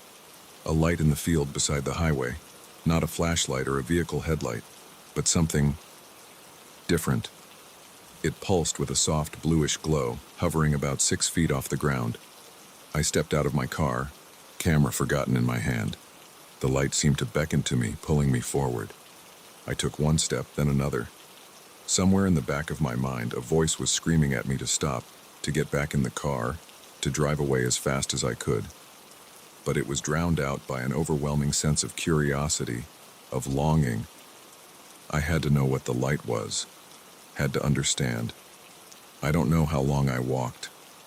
Time seemed to lose all meaning. The light stayed just ahead of me, always just out of reach. I was vaguely aware of my feet moving, of the brush scraping against my legs. And then, suddenly, the light was gone. I blinked, disoriented, the spell broken. I found myself standing in the middle of the field, no idea how far I'd come. I turned back toward the highway, expecting to see my car's headlights. There was nothing. No car, no highway. Just empty desert stretching out in all directions, silvered by the light of a moon I didn't remember seeing earlier. Panic set in. I spun around, trying to get my bearings. That's when I saw them. Footprints in the dirt. My footprints, leading to where I stood. And beyond them, another set of prints. Familiar prints that I'd seen once before, ending abruptly in the middle of nowhere. I stood there, my mind reeling, as the full weight of my situation crashed down upon me. I understood now. I was no longer the investigator. I had become part of the mystery. As the first light of dawn began to creep across the horizon, I made a decision. I would follow those footprints, David Chen's footprints. Whatever had happened to him, whatever lay beyond that impossible ending, I would find out. I took a deep breath, steeling myself for whatever came next. Then I stepped forward, leaving my own trail of footprints in the desert sand.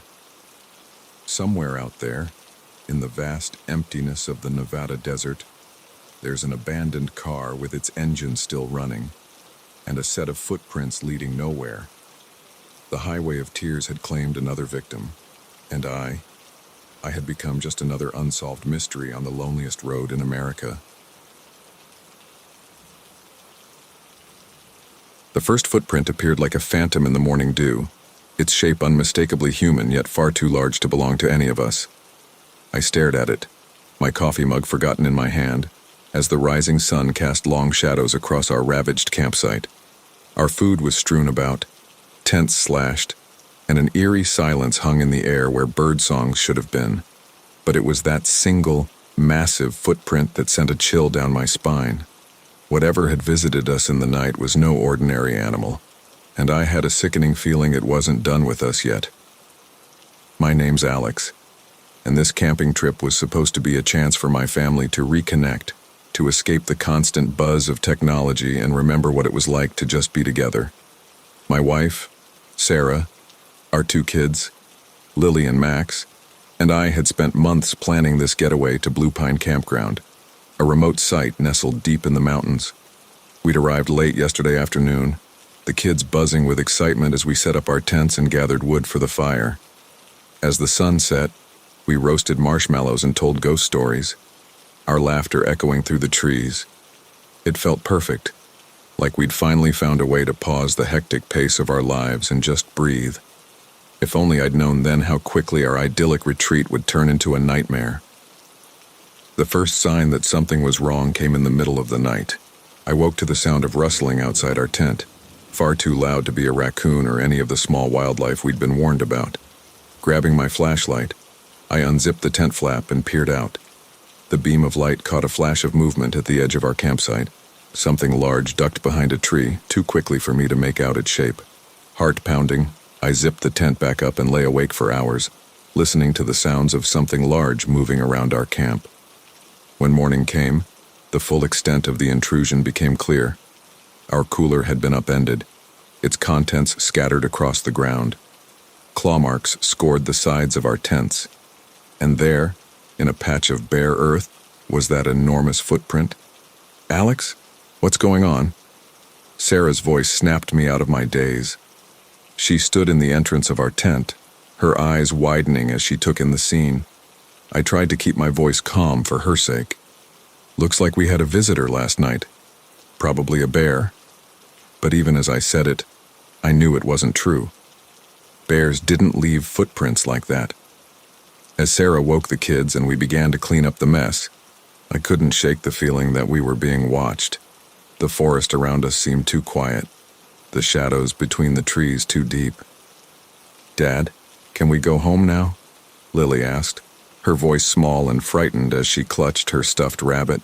I wanted nothing more than to say yes, to pack up our things and drive back to the safety of civilization. But when I tried to start the car, my blood ran cold. The engine sputtered and died, refusing to turn over no matter how many times I tried. "It's okay," I told my family, trying to project a confidence I didn't feel. "Probably just a dead battery. I'll hike down to the ranger station and get help." Sarah grabbed my arm, her eyes wide with fear.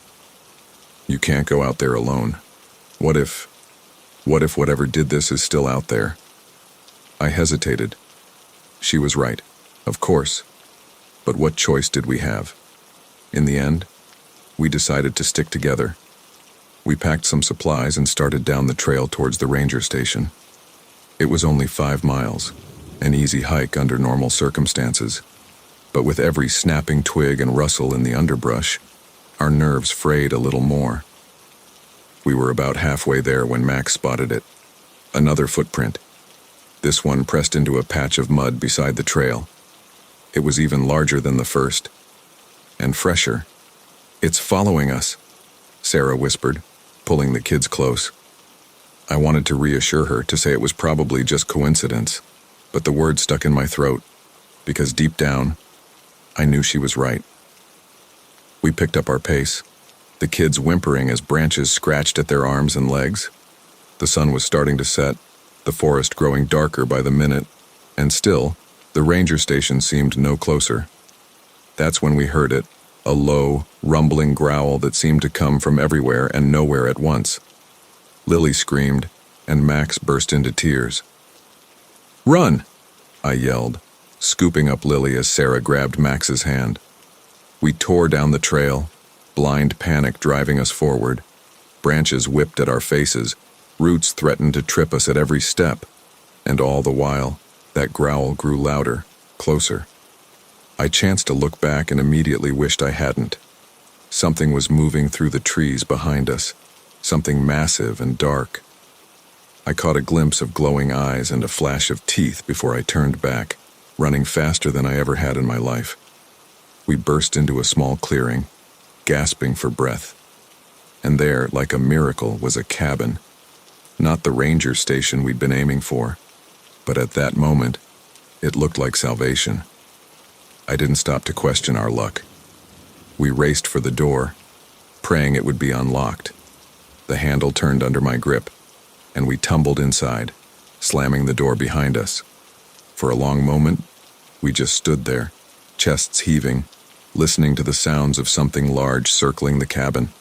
Scratching noises came from the walls, and a low, frustrated growl echoed through the night. "What is it, Daddy?" Lily whimpered, burying her face in my shoulder. "I don't know, sweetheart," I said, stroking her hair. "But we're safe in here. It can't get us." As our eyes adjusted to the gloom, we began to take in our surroundings. The cabin was small, just one room with a fireplace, a few pieces of rustic furniture, and shelves lined with canned goods and supplies. It looked like some kind of emergency shelter or hunting cabin.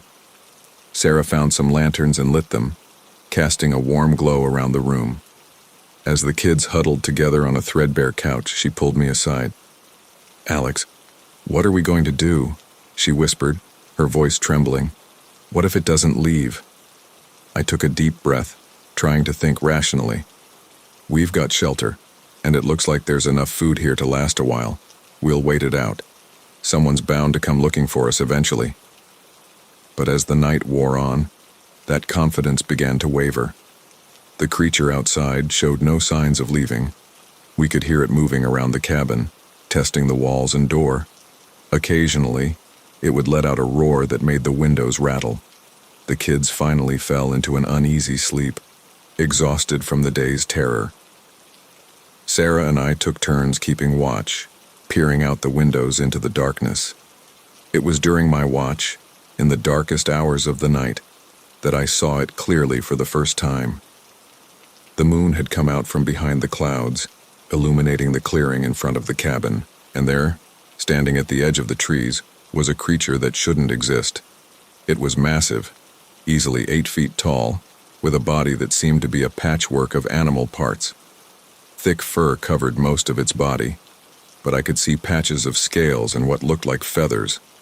Its face was a nightmarish blend of bear and something almost human, with eyes that glowed an unnatural yellow in the moonlight. As I watched, frozen in horror, it turned those glowing eyes directly towards me. And then, impossibly, it smiled, revealing rows of razor-sharp teeth. I stumbled back from the window, my heart pounding so hard I thought it might burst from my chest. This couldn't be real. Creatures like that didn't exist, they couldn't. But the growl that rumbled through the night was very, very real. I don't know how long we stayed in that cabin. Days blurred together, marked only by the rising and setting of the sun and the constant presence of the creature outside. We rationed the food carefully, knowing we might be in for a long wait. The kids were surprisingly resilient, turning our confinement into a game of sorts. But I could see the strain wearing on Sarah, the constant fear taking its toll. On what I think was the 5th day, we woke to silence. No growls, no scratching at the walls. Cautiously, I peered out the window. The clearing was empty. We waited another full day before we dared to venture out. The forest seemed normal again. Birds singing, small animals scurrying about. But the claw marks on the cabin walls and the massive footprints in the mud were undeniable proof that our ordeal had been real. We made our way back to our campsite, half expecting to find it destroyed. Instead, we found park rangers and a search party. Our car had been fixed. Apparently, someone had noticed it sitting abandoned and called it in. We told them a sanitized version of events, that we'd gotten lost, found the cabin, and waited out a storm. Who would believe the truth? As we drove home, the kids chattering excitedly about their adventure, I couldn't shake the feeling that we'd glimpsed something we were never meant to see. A creature that lurked in the shadows of the world, defying explanation. We never went camping again, but sometimes, on dark nights when the wind howls outside our safely locked doors, I find myself thinking about that cabin in the woods. And I wonder if, somewhere out there in the vast wilderness, that creature is still roaming, waiting for the next unsuspecting family to cross its path. The wilderness holds secrets ancient and terrifying, and sometimes those secrets have teeth and claws.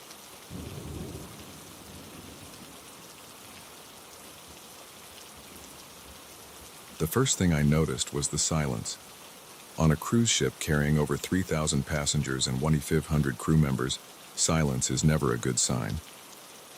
I stood in the middle of the Lido deck, where just hours ago families had been splashing in the pool and music had been blaring from the speakers. Now, there was nothing but the gentle lapping of waves against the hull and the distant hum of engines. As I turned in a slow circle, taking in the abandoned lounge chairs and half-empty cocktails, a chill ran down my spine. Where was everyone? And why did the air suddenly feel so different? My name is Mia Chen, and what should have been a relaxing Caribbean cruise turned into the most bewildering and terrifying experience of my life. I'm still not sure I believe what happened to me, but I know one thing for certain. Time isn't as linear as we think it is, and sometimes the fabric of reality can slip in ways we can't begin to understand. It had started as a typical day at sea. I'd woken up late, nursed a slight hangover from the previous night's karaoke party with a greasy breakfast, and spent the morning lounging by the pool with my latest beach read. Around noon, I'd decided to head back to my cabin for a quick nap before the afternoon's activities. I remember closing my eyes, the gentle rocking of the ship lulling me to sleep. When I woke up, the light filtering through my porthole window seemed off, dimmer somehow, with a strange bluish quality I'd never seen before. Disoriented, I checked my phone. The screen was black, completely dead despite having been fully charged when I lay down. Frowning, I got up and tried the cabin's phone. Nothing but a faint buzzing on the line. That's when I noticed the silence. No distant laughter from the hallway. No muffled announcements over the PA system. Just nothing. A knot of unease forming in my stomach. I stepped out into the hallway. It was deserted. The usual bustle of passengers and crew members conspicuously absent. My footsteps echoed unnaturally loud on the carpeted floor as I made my way towards the elevator bank. "Hello?" I called out, my voice sounding small and lost in the empty corridor. No response. The elevator arrived with a cheerful ding that seemed wildly out of place in the eerie silence. As I rode up to the Lido deck, I tried to rationalize what was happening. Maybe there was some sort of emergency drill I'd slept through. But no, they always announce those well in advance, and surely someone would have woken me. When the elevator doors opened onto the Lido deck, the full extent of the strangeness hit me. The massive open-air deck was completely deserted. Lounge chairs sat empty, some with towels and books still draped over them, as if their occupants had just stepped away for a moment. The bars were unmanned, rows of colorful cocktails abandoned on their counters. I walked slowly around the deck, my heart pounding. "Hello?" I called again, louder this time. "Is anyone here?" Only the sound of the waves answered me. As I completed my circuit of the deck, I noticed something that made my blood run cold. The lifeboats were all still in place. If there had been some kind of emergency evacuation, surely they would have been launched. I spent the next few hours searching the ship, deck by deck, my panic growing with each empty room and deserted corridor I encountered. The theater, mid-setup for the evening's show. The casino, slot machines blinking silently in the dim light. The main dining room, tables set for a dinner that would never be served. Everywhere I looked, I found signs of life interrupted. Half-eaten meals in the buffet, a load of laundry tumbling endlessly in a dryer in the otherwise empty laundromat, a child-stuffed animal dropped in the middle of a hallway. But of the thousands of people who should have been on board, I found no trace. As night fell, or what I assumed was night, given the deepening of that strange bluish light, I made my way to the bridge, hoping against hope to find someone, anyone who could explain what was happening. The bridge was as deserted as the rest of the ship, but at least here there were signs of life. Radar screens blinked, showing our position in the middle of the Caribbean Sea. Navigation systems hummed softly. The ship was still on course, its automated systems continuing their work, even in the absence of human oversight. I slumped into the captain's chair, exhaustion and fear finally overtaking me. What had happened? Where was everyone? And more importantly, what was I going to do now? As I sat there, staring blankly at the array of instruments before me, something caught my eye. The date display on one of the monitors. I blinked. Sure, I must be seeing things, but no. There it was in glowing green letters. August 13th, 2024. A week. Somehow, impossibly, a week had passed since I'd laid down for my nap. I laughed then, a high, hysterical sound that echoed weirdly in the empty bridge. This couldn't be happening. People didn't just lose a week of time. Entire ships full of people didn't just vanish. And yet here I was. The next few days, if they were indeed days, as time seemed to have lost all meaning, passed in a blur. I roamed the ship, leaving notes in every public space, begging for a response, for some sign that I wasn't alone. I tried every phone, every radio, every possible means of communication, but was met with nothing but static.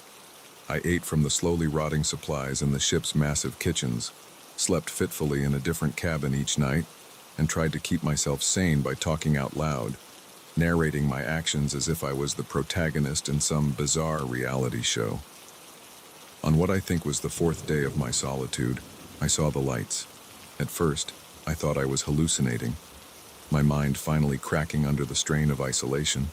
But no, there they were. Distant pinpricks of light on the horizon, growing larger by the minute. Hope surged through me.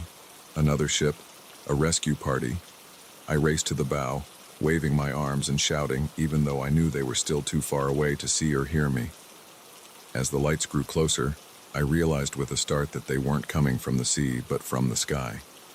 My elation turned to confusion, then to a kind of numb acceptance. Of course, why not? After everything else, why shouldn't there be strange lights in the sky? The lights descended slowly, hovering over the ship. They were beautiful, pulsing with colors I had no names for, casting shimmering reflections on the calm sea. As I watched, a beam of light shot down from the center of the formation, touching the deck just a few feet away from me. And then, as suddenly as they had appeared, the lights vanished, and I was no longer alone. The deck was filled with people, passengers in swimsuits and sundresses, crew members in their crisp uniforms. They milled about in confusion, voices rising in a babble of questions and exclamations. What happened? Where did everyone go? Was I dreaming? I stood frozen, unable to comprehend what I was seeing. A man in a captain's uniform strode purposefully towards me, his face a mask of concern. "Miss, are you all right? You look pale." I opened my mouth, but no words came out. How could I possibly explain what had happened? In the days that followed, as the ship made its way back to port, a story was pieced together. According to everyone else on board, no time had passed at all. One moment they had been going about their day. The next they had found themselves standing on the deck, disoriented and confused. Only I remembered the empty ship, the days of solitude, the strange lights. Only I had lived through that impossible week. The incident made headlines around the world. Cruise ship reappears after mysterious disappearance. Experts were consulted. Theories were proposed and debunked. Some spoke of wormholes, others of alien abduction. A few fringe voices even suggested a mass hallucination or an elaborate hoax. As for me, I gave my statement to the authorities and then retreated from the public eye. How could I explain something I didn't understand myself? How could I describe the profound loneliness of those days on the empty ship? The bone-deep wrongness of a world slightly out of sync? I've never set foot on another cruise ship. The sight of the ocean fills me with a nameless dread. And sometimes, in the deepest hours of the night, I wake up in a cold sweat, convinced that I'm back there, alone on an empty ship, adrift in a sea of time. I don't know what happened on the paradise of the seas. I don't know where everyone went, or why I was left behind, or what those lights in the sky were. But I do know this. Our understanding of reality, of time and space, is far more limited than we think. There are things out there, forces at work, that we can't begin to comprehend. And sometimes, if we're very unlucky, we catch a glimpse of them, a peek behind the curtain of reality, into the vast, terrifying unknown that lies beyond.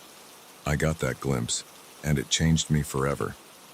So the next time you're on a cruise, or any ship for that matter, and you feel a sudden chill, or notice the quality of light change ever so slightly, or find yourself alone in a place that should be crowded, remember my story, and hope, with every fiber of your being, that you don't slip through the cracks of time like I did. Because trust me, once you've experienced that kind of impossible solitude, you're never quite the same again. The scratching started on the first night, a faint, persistent sound that could have been tree branches against the cabin's wooden walls, if not for the absolute stillness of the air outside. I lay awake, Emily's steady breathing beside me, and listened as the noise grew louder, more deliberate. It wasn't until I heard a distinct tapping on the bedroom window that I realized, with a chill that ran deep into my bones, that whatever was out there wasn't a tree, and it wanted in. My name is Daniel, and what was supposed to be a romantic getaway with my girlfriend turned into a waking nightmare that I'm still trying to understand. We'd been dating for a year, and with both of us drowning in work stress, a week in a secluded cabin seemed like the perfect escape. No cell service, no Wi-Fi, just us in the great outdoors. If only we'd known what was waiting for us in those woods. We arrived at the cabin late Friday afternoon. It was exactly as advertised. A cozy, two-bedroom log structure nestled in a clearing, surrounded by towering pines. The nearest neighbor was miles away, and the dirt road leading to the property had been rough enough to make us question our decision more than once. But as we stepped out of the car, the fresh mountain air and the absolute quiet washed away our doubts. This was exactly what we needed. The cabin's owner, a gruff older man named Bill, met us with the keys. As he gave us a quick tour, I couldn't help but notice how his eyes darted nervously around, never quite settling on one spot.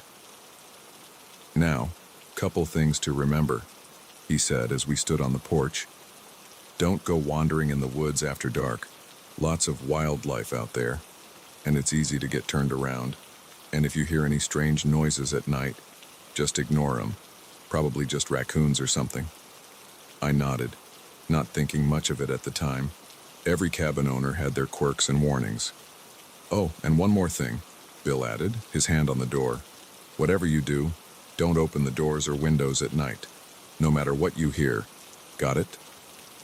Before we could ask what he meant, he was gone, his truck kicking up dust as he sped down the dirt road. Emily and I exchanged glances. "Well, that was weird," she said with a nervous laugh. I shrugged it off. "Probably just trying to scare the city folk. Come on, let's unpack." The rest of the day was perfect. We hiked a nearby trail, cooked dinner on the old wood stove, and spent the evening cuddled up on the porch swing, watching the stars come out in a sky unspoiled by light pollution. It wasn't until we were getting ready for bed that I noticed the scratches. They were on the inside of the doors and around the windows. Long, deep gouges in the wood that looked like they'd been made by something with very sharp claws. Come look at this," I called out. She came over, frowning as she ran her fingers over the marks. "Weird. You think a bear tried to get in or something?" "Maybe," I said, though something about the scratches made my skin crawl. They seemed too deliberate, too purposeful. We went to bed, joking about ghost bears to lighten the mood. But as the night wore on and the scratching started, those jokes didn't seem funny anymore. I lay there, every muscle tense, listening to the sound move around the cabin. Scratch, scratch, pause. Scratch, scratch, pause. Then the tapping on the window, like something was testing the glass. Emily stirred beside me. "Dan, do you hear that?" I nodded, not trusting my voice. We clung to each other, barely breathing, as the tapping moved from window to window. Finally, after what felt like hours, it stopped. We eventually fell into an uneasy sleep as dawn began to break. The next morning, we tried to rationalize what had happened. Raccoons, wow, we decided. Or maybe a particularly persistent owl. We spent the day hiking and swimming in a nearby lake, the bright sunshine making the terrors of the night seem distant and silly. But as evening fell and we returned to the cabin, that sense of unease crept back. We double-checked all the locks, drew the curtains tight, and tried to distract ourselves with board games and wine. The scratching started earlier that night, more insistent than before. And this time, it was accompanied by something else. A low, guttural sound that was almost, but not quite, a voice. "Daniel," Emily whispered, her face pale in the lamplight. "That's not an animal." I wanted to reassure her, to say it was just the wind or our imaginations playing tricks on us. But as the not-quite voice grew louder, forming sounds that were almost words, I couldn't lie to her or myself. We huddled together on the bed, watching the shadows under the door, listening to whatever was out there circle the cabin again and again. At one point, something heavy threw itself against the front door, making the whole cabin shudder. I thought about making a run for the car, but the keys were in the living room, and the idea of opening any door seemed impossible. So we waited, clinging to each other as the night stretched on endlessly. Just before dawn, in that darkest hour when hope seems furthest away, we heard a new sound. Footsteps on the porch, then a knock at the door. A human knock. "Hello? Anyone in there?" A man's voice, gruff but blessedly normal. We approached the door cautiously. Through the peephole, I could see Bill, the cabin owner, standing on the porch with a flashlight. I opened the door, relief flooding through me. Bill, thank God. There's something out here. Something. He cut me off, pushing past us into the cabin. I know. That's why I'm here. You two okay? We nodded, still shaken. Bill did a quick circuit of the cabin, checking the windows and doors. When he was satisfied, he turned to us with a grim expression. I owe you an apology, he said. I should have told you the whole truth when you got here, but I was afraid you'd leave, and I need the money, if I'm being honest. Told us what? Emily demanded. What the hell is going on here? Bill sighed, suddenly looking much older. This land, it's not right. Never has been, long as I can remember. Things live in these woods, things that ain't natural. Most of the time they keep to themselves. But sometimes, especially when there's new blood around, they get curious. I felt a chill run down my spine. What kind of things? He shook his head. I don't rightly know. Never seen him clearly, but I've heard him, felt him watching. They're smart, whatever they are, smart and hungry. Why don't you leave? Emily asked. Can't, Bill said simply. This land's been in my family for generations. And besides, he added, his voice dropping to a near whisper, I don't think they'd let me. We spent the rest of that night huddled in the living room with Bill, listening to his stories of the things that lived in the woods. Tales passed down through his family, of people who'd vanished over the years, of nights when the barriers between our world and something else seemed to thin. As the sun rose, casting long shadows through the trees, Bill stood up. They'll be gone now. They can't stand the daylight. You two should pack up and go. I'll refund your money. We didn't argue. Within an hour, we were in our car, speeding down the mountain road, the cabin receding in our rearview mirror. We never talked much about what happened that weekend. How could we explain it to anyone else? Even between ourselves, we found it easier to let the memory fade, to focus on our normal, safe lives in the city. But sometimes, on dark nights when the wind blows just right, I find myself listening for that scratching sound. And in my dreams, I still hear that almost voice, calling from just beyond the walls, trying to form words I hope I never understand. I don't know what lives in those woods. I don't know why it was so interested in us, or what it might have done if it had gotten inside. But I do know this. There are places in this world where the veil between realities is thin, where things we can't comprehend lurk just out of sight. If you ever find yourself in a secluded cabin, miles from civilization, and you hear a scratching at the door or a tapping at the window, remember my story. Keep the doors locked, the curtains drawn, and whatever you do, don't let it in. Because once you acknowledge those things in the dark, once you let them know you can hear them, they'll never stop calling. And sooner or later, curiosity or fear or simple exhaustion might lead you to answer. Take it from me, some calls are better left unanswered. Some doors are meant to stay closed, and some woods are best left unexplored, no matter how inviting they might seem in the light of day. The voice crackled through the CB radio, desperate and filled with static. Please, anyone, I need help. I'm at the old Starlight truck stop. Something's here. Oh God, it's coming back. Please, hurry. Then nothing but dead air. I gripped the steering wheel, my knuckles white as I stared out at the empty highway stretching before me. The rational part of my brain said to ignore it, to keep driving.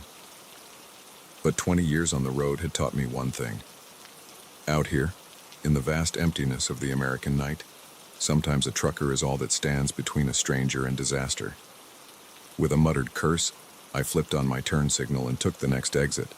I didn't know it then, but that decision would lead me into a nightmare I'm still trying to understand. My name's Mike Callahan, and I've been hauling freight across the country since I was old enough to get my CDL. I've seen my share of weird stuff out on the lonely highways.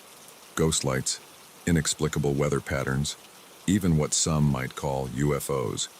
But nothing in all my years prepared me for what I encountered that night at the abandoned Starlight truck stop. It was a typical run, Seattle to Miami with a trailer full of electronics. I was making good time, the miles melting away under my wheels as I cruised through the New Mexico desert. The radio kept me company, a mix of old country tunes and the occasional chatter from other truckers. It was just past 2 a.m. when the distress call came through. At first, I thought it was just some kids playing around on the channel. It wouldn't be the first time. But something in that voice, the raw fear, the desperation, made me think twice.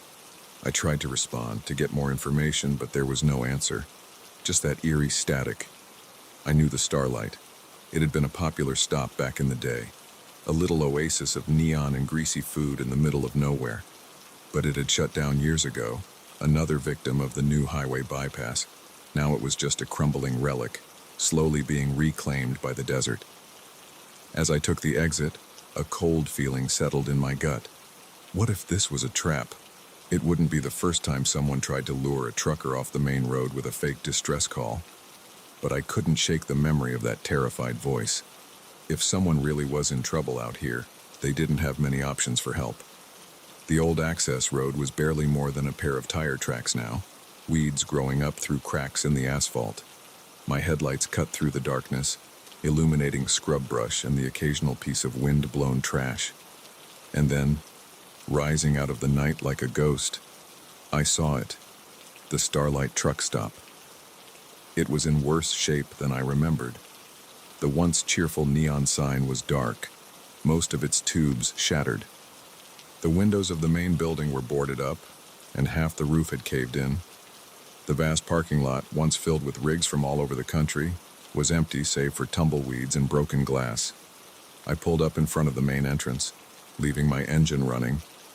The silence was oppressive, broken only by the idle of my truck and the creak of settling metal as the old building shifted in the night wind. "Hello?" I called out, my voice sounding small and lost in the emptiness. "Anyone here?" I heard a distress call on the CB. Nothing. Not even an echo. I grabbed my flashlight from the cab and cautiously approached the building. The boards over the main doors had been pried away, leaving a dark maw that seemed to swallow my light. Every instinct screamed at me to get back in my truck and drive away, but I couldn't shake the memory of that desperate voice. What if someone was hurt in there, unable to call out? I stepped inside, the beam of my flashlight revealing a scene of decay and abandonment. Overturned tables, shattered plates, layers of dust covering everything. It looked like the place had been picked clean by scavengers years ago. "Hello?" I called again, my voice echoing in the empty space. "Anyone here?" A sound from the back of the building made me jump. A scraping noise, like something heavy being dragged across the floor. "Hey, you okay back there?" I moved towards the sound, my heart pounding. As I rounded the corner into what used to be the kitchen, my flashlight beam fell on something that made my blood run cold. There, propped up against an old stove, was a CB radio. It looked brand new, completely out of place in the decaying ruin around it. I approached slowly, my mind racing. Had the person who called for help left this here? But why? And where were they now? That's when I noticed something else. On the floor around the radio were strange markings, curved lines and symbols drawn in what looked horribly like dried blood. I took a step back, suddenly very aware of how quiet it was. Even the wind seemed to have died down. And then I heard it, a low, guttural sound coming from somewhere behind me. It was almost, but not quite, a voice. The hairs on the back of my neck stood up as I slowly turned around. There, in the doorway, was something. In the brief moment before terror overtook me, my mind tried to make sense of what I was seeing. It was vaguely humanoid, but too tall, too thin, its limbs bent at impossible angles, and its face, God, its face was just a blank expanse of pale skin with a mouth that split it from top to bottom. I'd like to say I fought, or that I at least had the presence of mind to run. But the truth is, I froze, rooted to the spot as that thing unfolded itself, growing even taller as it flowed into the room like smoke given form.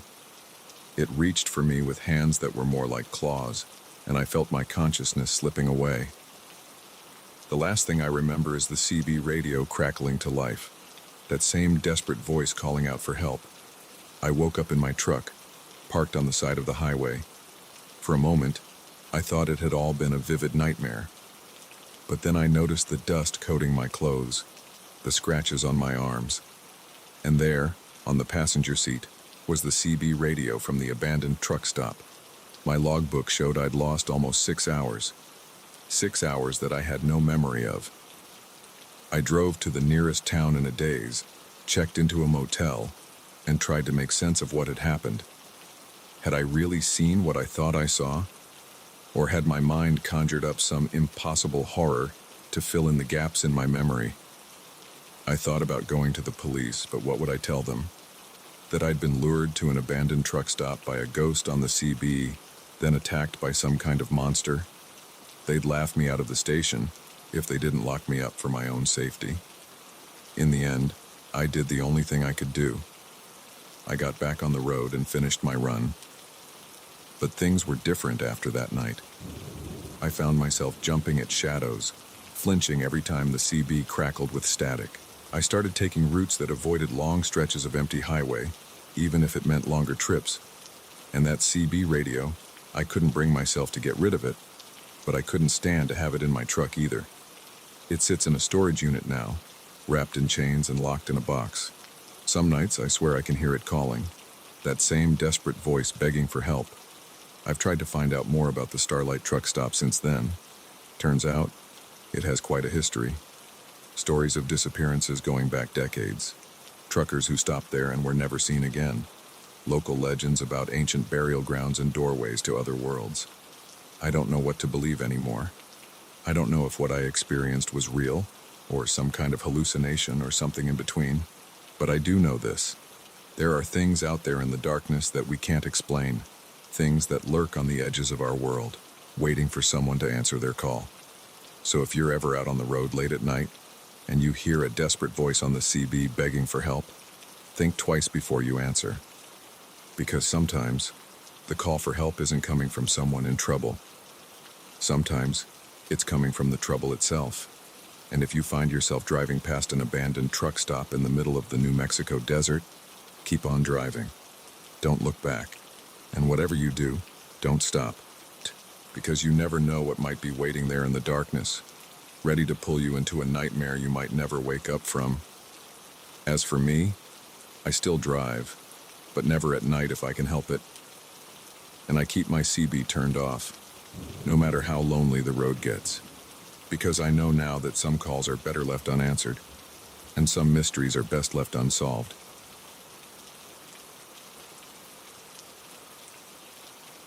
The first thing I noticed when I stepped out onto the porch that morning was the silence. No birdsong, no distant lowing of cattle, not even the rustle of wind through the cornfields. Just an eerie, oppressive quiet that made the hair on the back of my neck stand up. Then I saw it. A vast, intricate pattern carved into my wheat field, the stalks bent and woven with impossible precision. In that moment, as the rising sun cast long shadows across the design, I knew my life would never be the same. What I didn't know was how deep the rabbit hole went, or how dangerous the truth would turn out to be. My name's Jack Harper, and I've been farming this land for over 30 years. It's been in my family for generations, passed down from father to son since my great-grandfather first broke ground here in the 1890s. I've seen droughts, floods, and everything in between, but nothing could have prepared me for what happened that summer. It started innocently enough. A few of my cows got spooked one night, breaking through a fence and stampeding across the north pasture. Unusual, but not unheard of. Then my tractor started acting up, the electronics going haywire for no apparent reason. Again, annoying, but nothing too out of the ordinary for aging farm equipment. But then came the lights. I first saw them about a week before the crop circle appeared. I was up late, going over some paperwork in the kitchen, when a flash of light outside caught my eye. At first, I thought it was headlights from a passing car, but we're pretty isolated out here. The nearest neighbor is 5 miles down the road. I stepped outside, and that's when I saw them. 3 bright orbs of light, hovering silently over my wheat field. They pulsed with an otherworldly glow, casting long shadows across the swaying stalks. I stood there, frozen, for what felt like hours but was probably only a few minutes. Then, as suddenly as they appeared, the lights shot straight up into the sky and vanished. I told myself I was tired, that maybe I'd dozed off at the kitchen table and dreamed the whole thing. But deep down, I knew what I'd seen was real. The next few nights, I stayed up watching, but the lights didn't return. Just as I was starting to think I'd imagined it all, I woke up to find the crop circle. It was massive, covering nearly half of my 100-acre wheat field. The design was incredibly complex, a series of interlocking circles and crescents that seemed to spiral out from a central point. The wheat stalks were bent, not broken, woven together in a way that defied explanation. I called the sheriff, more out of a sense of obligation than any real hope for answers.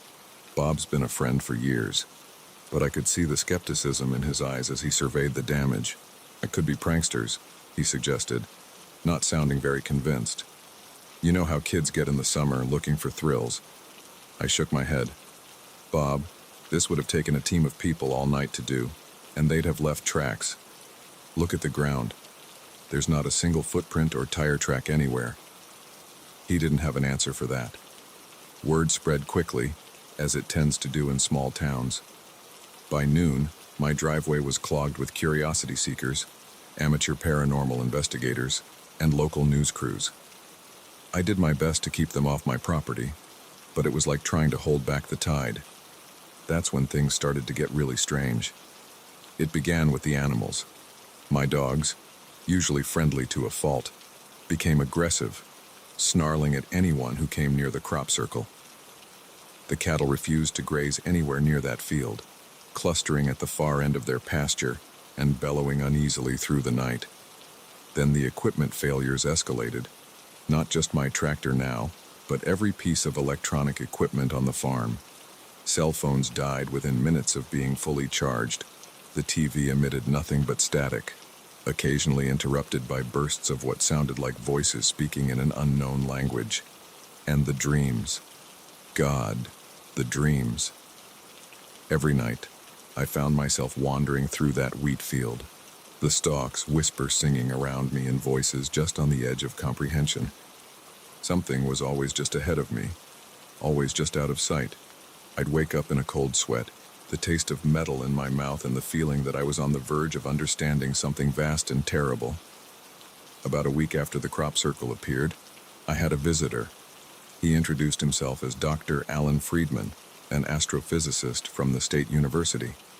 He was different from the other investigators who'd come sniffing around, quieter, more serious. Mr. Harper, he said, his eyes never leaving the crop circle. Have you noticed any other unusual phenomena since this appeared? Lights in the sky, perhaps? Electronic disturbances? The hairs on the back of my neck stood up. How did you know about that? He turned to me then, his expression grave. Because this isn't the first time this has happened. There's a pattern, Mr. Harper. These events, they're escalating.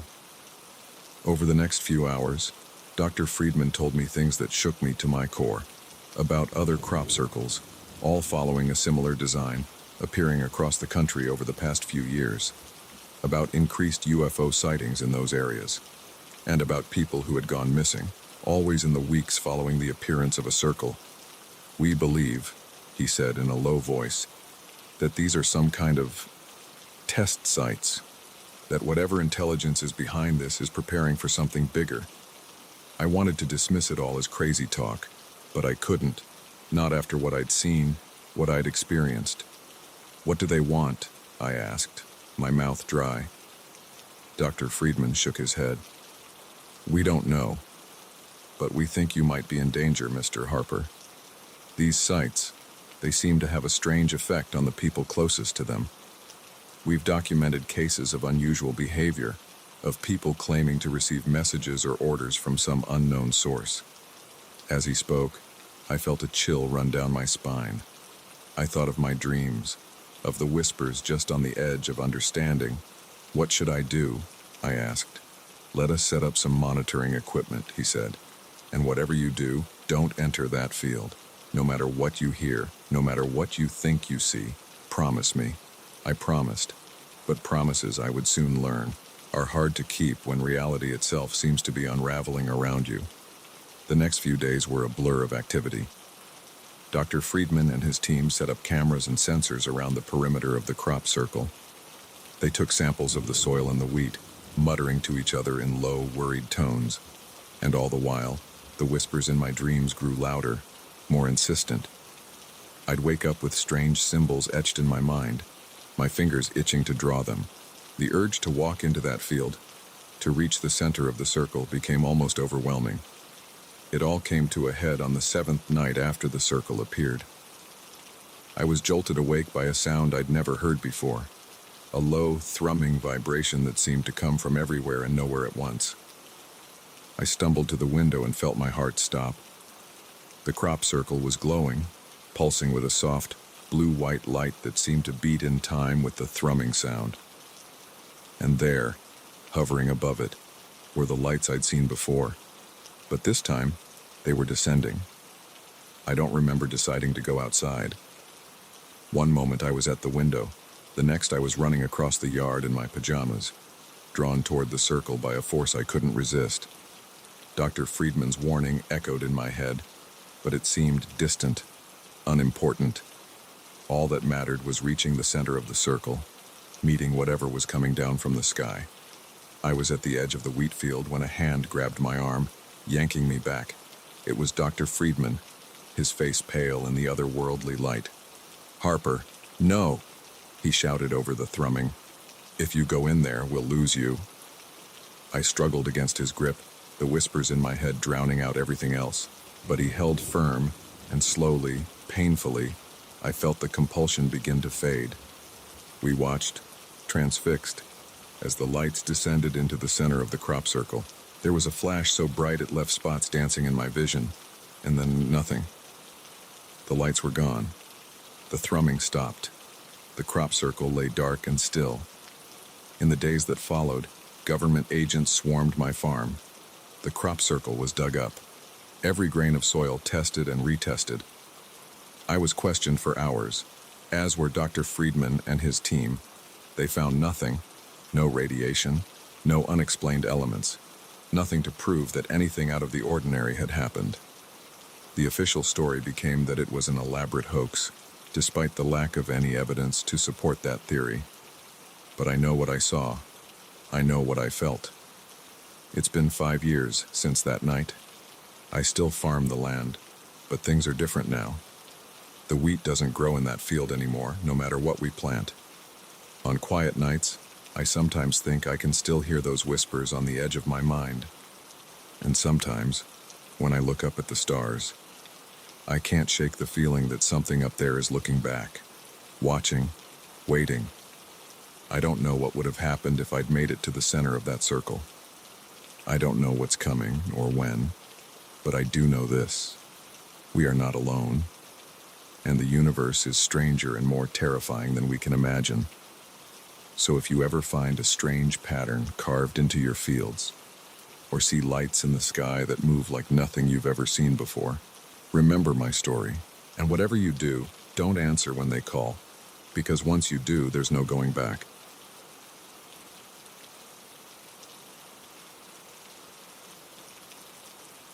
The coffee cup was still warm. That's what got me. Not the eerie silence, not the abandoned cars, not even the fresh tire tracks leading nowhere. It was that paper cup in the trash, steam still rising from its contents, that made my skin crawl. Someone had been here moments ago, but the rest stop was deserted. As I stood there, the hairs on the back of my neck prickling, I caught movement out of the corner of my eye. There, at the edge of the woods, a figure watched. And in that moment I knew I'd stumbled into something I shouldn't have seen, something I might not escape from. My name's Alex, and I've been driving cross-country for a living for the better part of a decade. Long-haul trucking isn't glamorous, but it pays the bills and satisfies my wanderlust. I've seen my share of weird stuff on the road, inexplicable lights in the sky, ghost towns that aren't on any map, even what some might call supernatural occurrences. But nothing, absolutely nothing, prepared me for what I encountered that night at the Pinewood rest stop. It was a routine run, St. Louis to Portland with a trailer full of electronics. I'd been pushing hard, trying to make up time after a delay at my last stop. The night was moonless, the highway a ribbon of black stretching endlessly before me. I'd been fighting sleep for the last hour, my eyes gritty and my mind fuzzy. When I saw the sign for the rest stop, I almost cried with relief. Just a quick break, I told myself. Splash some water on my face, grab a coffee, and I'd be good for another few hours. The rest stop appeared out of the darkness like an island of light. It was one of those older ones, with a small building housing restrooms and vending machines, and a separate area for trucks to park. As I pulled in, I noticed a few cars in the lot, but no people visible. I parked and stepped out of my rig, stretching muscles cramped from hours of sitting. The air was unnaturally still, no breeze, no sounds of insects or distant traffic, just silence. That should have been my first warning. I made my way to the building, my footsteps echoing loudly on the concrete. The door creaked as I pushed it open, the sound jarring in the quiet. Inside, the fluorescent lights buzzed softly, casting a harsh glare over the empty space. I headed for the men's room, splashing cold water on my face and letting it run down my neck. As I looked up at my reflection, haggard and pale in the mirror, I saw something that made my heart skip a beat. In the mirror, reflected in the partially open door behind me, I caught a glimpse of movement. Just a shadow, really, but distinctly human-shaped. I whirled around, but the doorway was empty. "Hello?" I called out, my voice sounding thin and nervous even to my own ears. No response. Shaking it off as a trick of my tired mind, I left the restroom and headed for the vending machines. That's when I noticed the other oddities. A jacket draped over a chair, as if its owner had just stepped away. A smartphone on a table, its screen still lit up. And there, in the trash can by the door, that steaming cup of coffee. My skin prickled with goosebumps. Where was everyone? I stepped back outside, scanning the parking lot. The cars I'd seen earlier were still there, some with doors hanging open. I approached the nearest one, a blue sedan. The keys were in the ignition, the engine ticking as it cooled. "Hey!" I shouted, my voice echoing across the empty lot.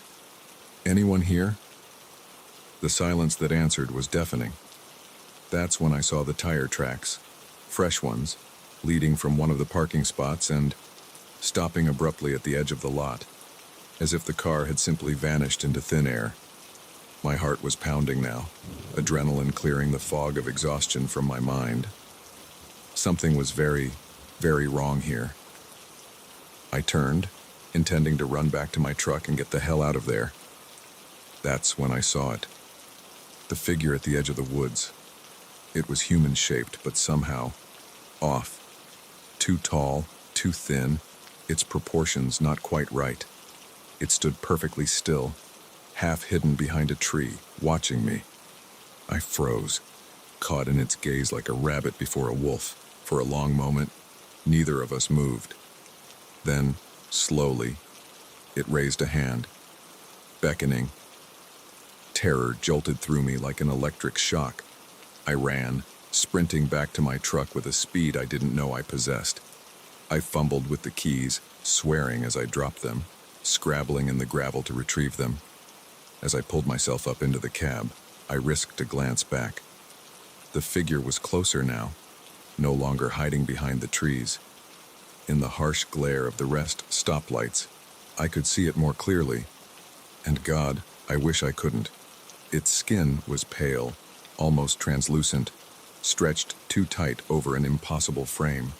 Its face was smooth, featureless except for deep-set eyes that reflected the light like a cat's, and its mouth.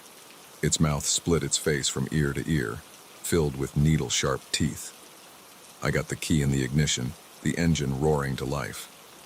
As I slammed the truck into gear, I saw movement out of the corner of my eye. More figures emerging from the woods, dozens of them, all with that same impossible physiology, all moving with an unnatural, fluid grace.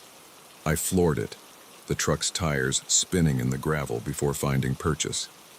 I tore out of that rest stop like all the demons of hell were on my tail, and for all I know, they were. I drove for hours, pushing well past the legal limit for consecutive time behind the wheel. I didn't stop until the sun was high in the sky and I was 2 states away. Even then, I couldn't shake the feeling of being watched. When I finally worked up the courage to check my mirrors, the highway behind me was empty, no sign of pursuit, no hint of the horror I'd left behind. But the memory of those figures, of that beckoning hand, was burned into my mind. I considered reporting what I'd seen, but who would believe me? I'd sound like a lunatic, raving about monsters at a rest stop. So I kept quiet, finished my run, and tried to convince myself it had all been a hallucination brought on by exhaustion. But I couldn't forget, and I couldn't stop wondering about those people at the rest stop, the ones who'd left behind their cars, their belongings, the ones who'd followed that beckoning hand into the woods. Where had they gone? What had happened to them? In the weeks that followed, I did some digging. It wasn't easy. I'm no detective, and I had precious little to go on. But what I found chilled me to the bone. There were stories, whispered tales among long-haul truckers and late-night travelers. Stories of rest stops where people vanished without a trace. Of figures seen at the edge of the woods, always at night, always beckoning. Some called them aliens. Others said they were interdimensional beings. A few spoke of ancient, forgotten gods, awakening in our modern world. I don't know what they are. I don't know what they want. But I know they're out there, waiting at the edges of lonely highways, in the shadows of late-night rest stops. I still drive, but never at night if I can help it. I avoid rest stops, pushing myself to make it from one major town to the next without breaks. And I never, ever stop if I see a solitary figure standing at the edge of the woods. Sometimes, on long hauls when the night is dark and the road seems to go on forever, I think I see them in my mirrors. Tall, thin figures, keeping pace with my truck despite its speed. Watching, waiting. And sometimes, I wonder if I really did escape that night, or if, somehow, I'm still there, trapped in some in-between place, living out a life that's not quite real. So if you're ever driving late at night and you see a rest stop appear out of the darkness, think twice before you stop. Check your gas gauge, your caffeine levels, your fatigue. Ask yourself, is it worth the risk? Because you never know what might be waiting there in the shadows.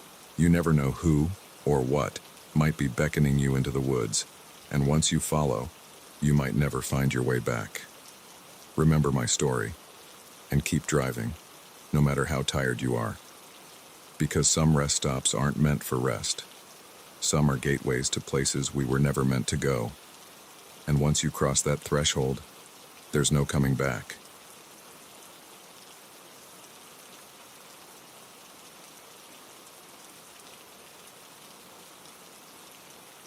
The first photo showed nothing but trees. The second captured a blur of movement at the edge of the frame. But it was the third image that made my blood run cold. There, emerging from the shadows between 2 ancient pines, was a figure. Humanoid, but wrong somehow. Too tall, too thin, its proportions distorted in a way that defied natural law, and it was looking directly at the camera. At me. I lowered the viewfinder with shaking hands, my eyes darting to the deepening shadows around my campsite. Night was falling, and I was no longer alone in these woods. My name is Maggie Chen, and I've been a nature photographer for the better part of a decade. I've trekked through rainforests, scaled mountains, and waded through swamps to get the perfect shot. But nothing in all my years of experience could have prepared me for what I encountered in the depths of the Olympic National Forest. It was supposed to be a routine assignment, a 2-week solo expedition to capture the raw beauty of the old-growth forest for a conservation magazine. I'd done dozens of trips like this before, and I was looking forward to the solitude, to immersing myself in nature without the distractions of the modern world. The first few days were idyllic. The forest was a photographer's dream, all towering evergreens draped in moss, hidden waterfalls, and dappled sunlight filtering through the canopy. I set up my base camp in a small clearing near a babbling stream, venturing out each day to explore and photograph. It was on the 4th night that things started to get strange. I was reviewing the day's shots on my camera when I noticed something odd in the background of one image. A shape, just barely visible in the shadows between 2 trees. At first, I dismissed it as a trick of the light or maybe a deer, but something about it nagged at me. The next day, I returned to the same spot, determined to figure out what I'd captured. I set up my camera trap, a motion-activated camera designed to capture wildlife, and left it there for the day while I explored other areas. When I returned that evening and checked the camera, my heart nearly stopped. There were dozens of images, taken in rapid succession. The first few showed nothing unusual, just the forest floor and a squirrel or two. But then, the figure appeared, tall and impossibly thin, with long, spindly limbs that seemed to bend at unnatural angles. Its skin, where visible, was pale and almost translucent, stretched tight over an inhuman frame, and its face, God, its face, smooth and featureless, save for 2 large, dark eyes that reflected the camera's flash like a cat's. I stared at the images, my mind refusing to process what I was seeing. This couldn't be real. It had to be a hoax, a trick played by some other hiker with too much time on their hands and a talent for Photoshop. But as I flipped through the sequence of photos, a chill ran down my spine. The figure was moving closer to the camera with each shot. In the final image, it was reaching towards the lens, long fingers blurred with motion. I packed up my gear with shaking hands and practically ran back to my campsite. That night, I barely slept, starting at every snapping twig and rustle of leaves. I told myself I was being ridiculous, that there had to be a logical explanation, but deep down, I knew what I'd seen was real. The next morning, I woke to find my campsite in disarray. My backpack had been emptied, its contents strewn about. My food cache, hung high in a tree to protect it from bears, had been torn down. The rope snapped as if it were thread, and there, pressed into a patch of soft earth near my tent, was a footprint, long and narrow, with toes that looked more like claws. My camera was lying next to it.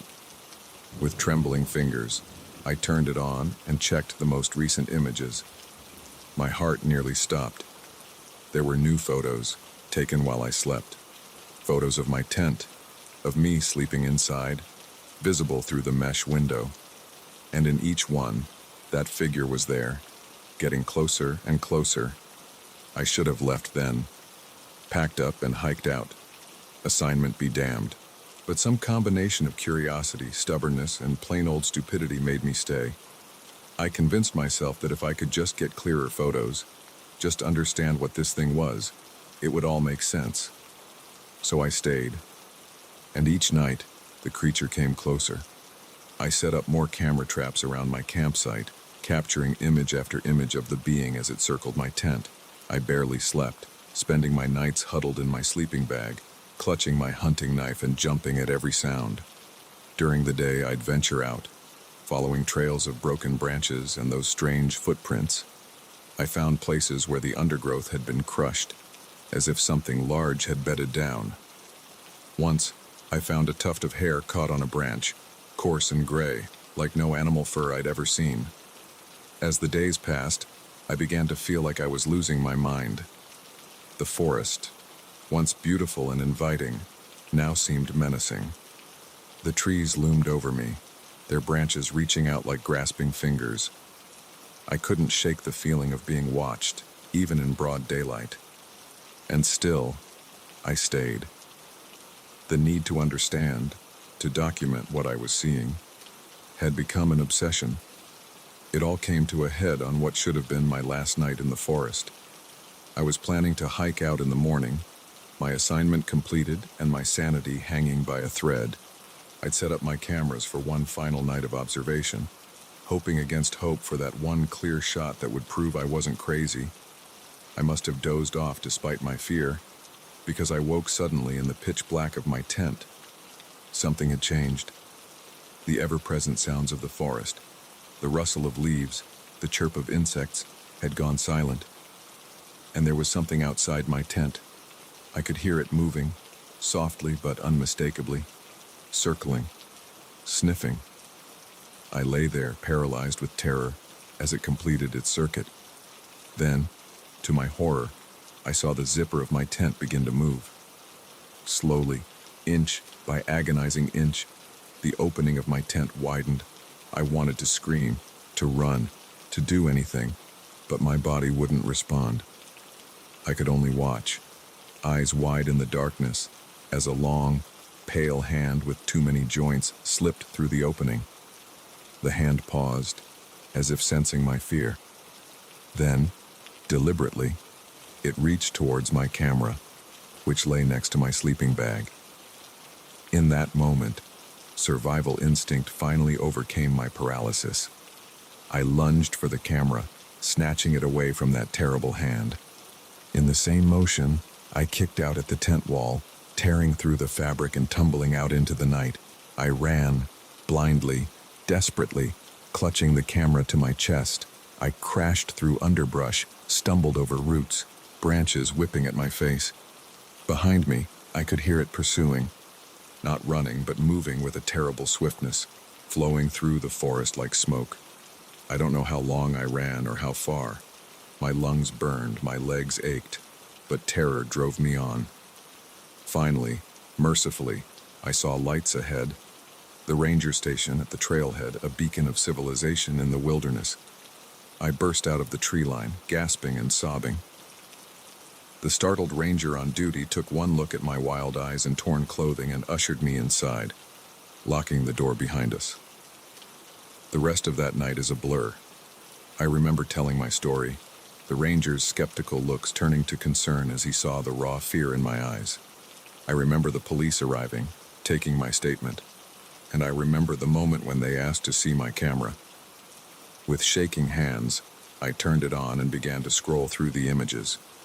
But where there should have been dozens of photos of that otherworldly being, there was nothing. Just trees and shadows and normal forest scenes. Even the photos from that final night, the ones I was sure I'd taken of the hand reaching into my tent, were gone. In the harsh fluorescent light of the ranger station, surrounded by the trappings of civilization, my entire experience began to seem like a bad dream. Had I imagined it all? Had 2 weeks of solitude in the deep woods driven me to some kind of breakdown? But then, I saw it. In the very last photo on the camera, barely visible in the background, was a figure, tall and thin, half hidden behind a tree. And though the image was blurry, I could swear it was smiling. I've never gone back to those woods. I've never told the full story to anyone but you. My editor got a watered-down version about being spooked by wildlife, and the photos I submitted were carefully curated to show nothing but the natural beauty of the forest. But sometimes, on dark nights when the wind whispers through the trees outside my window, I find myself thinking about what's out there in the deep woods, about the things that lurk just beyond the reach of our cameras and our understanding. And I wonder, with a chill that goes bone deep, if it's still out there, watching, waiting for the next unsuspecting photographer to venture into its domain. So if you're ever in the wilderness, setting up your camera for that perfect shot of untouched nature, pay attention to the shadows between the trees. And if you see something moving there, something that doesn't quite fit, don't try to photograph it. Just run, and don't look back. Because some things in this world are not meant to be captured on film. And once they notice you noticing them, they never forget. They never stop watching, and sooner or later, they come for you. The first time I saw her, I thought I was looking in a mirror. Same shoulder-length brown hair, same green eyes, even the same tiny scar above my left eyebrow from a childhood accident. But this was no reflection. It was a living, breathing woman who could have been my twin. Our eyes met across the crowded dining room, and I felt a chill run down my spine. As she smiled and waved, I knew with sickening certainty that my relaxing Caribbean cruise had just taken a turn into uncharted waters. My name is Sarah Mitchell, and until that moment, I'd been enjoying a much-needed vacation aboard the Majestic Dream, a luxury cruise liner making its way through the turquoise waters of the Caribbean. I'm a 32-year-old software engineer from Seattle, and this was my first real vacation in years. I'd been looking forward to 10 days of sun, relaxation, and maybe a little romance if I was lucky. The first few days had been everything I'd hoped for. I'd lounged by the pool, indulged in far too many fruity cocktails, and even struck up a flirtation with a handsome guy named Mike who was traveling with a group of friends. It was on the fourth night at the captain's dinner that everything changed. I'd dressed up for the occasion, wearing a new blue dress I'd bought specifically for the cruise. As I made my way into the grand dining room, I caught sight of myself in one of the large decorative mirrors and paused to adjust my hair. That's when I saw her. At first, I thought it was just my reflection from a different angle, but as I turned to look directly at her, I realized with a jolt that she was a separate person, a person who looked exactly like me, down to the smallest detail. Our eyes met, and for a moment, the bustling dining room seemed to fade away. She smiled and waved, as if we were old friends. I felt rooted to the spot, my mind reeling. This couldn't be real. It had to be some kind of elaborate prank or a very vivid hallucination. A waiter bumped into me, breaking the spell. By the time I looked back, she was gone, lost in the sea of passengers making their way to their tables. Throughout dinner, I couldn't focus on the conversation at my table. My eyes kept scanning the room, looking for my doppelganger. I saw her once, sitting at a table across the room, but when I blinked, she was gone again. "Sarah, are you okay?" Mike's voice brought me back to the present. "You look like you've seen a ghost." I forced a laugh. "Sorry, just a bit tired, I guess. Must be all that sun." But as the night wore on, I couldn't shake the feeling of unease that had settled over me. Who was she? And why did she look exactly like me? The next morning, I was determined to find her and get some answers. I spent hours wandering the ship, checking every restaurant, lounge, and deck, but there was no sign of her. It wasn't until late afternoon that I saw her again. I was heading back to my cabin to get ready for dinner when I caught a glimpse of her turning a corner at the end of the hallway. I broke into a run, but when I rounded the corner, the corridor was empty. That night, I couldn't sleep. Every time I closed my eyes, I saw her face, my face, smiling at me across the dining room. Around 2 a.m., I gave up on sleep and decided to take a walk to clear my head. The ship was eerily quiet as I made my way through the deserted corridors. I found myself on one of the upper decks, leaning against the railing and staring out at the moonlit ocean. That's when I heard it. Footsteps behind me, soft but distinct. I turned, half expecting to see my double. Instead, it was Mike, looking surprised to see me. "Sarah, what are you doing up so late?" I hesitated, then decided to take a chance. "Mike, this is going to sound crazy, but have you seen anyone on the ship who looks like me? I mean exactly like me." He frowned, looking confused. "What do you mean?" I told him everything, about seeing my doppelganger at dinner, about chasing her through the ship. As I spoke, I could see the concern growing in his eyes. "Sarah," he said gently when I finished, "I think maybe you should talk to the ship's doctor.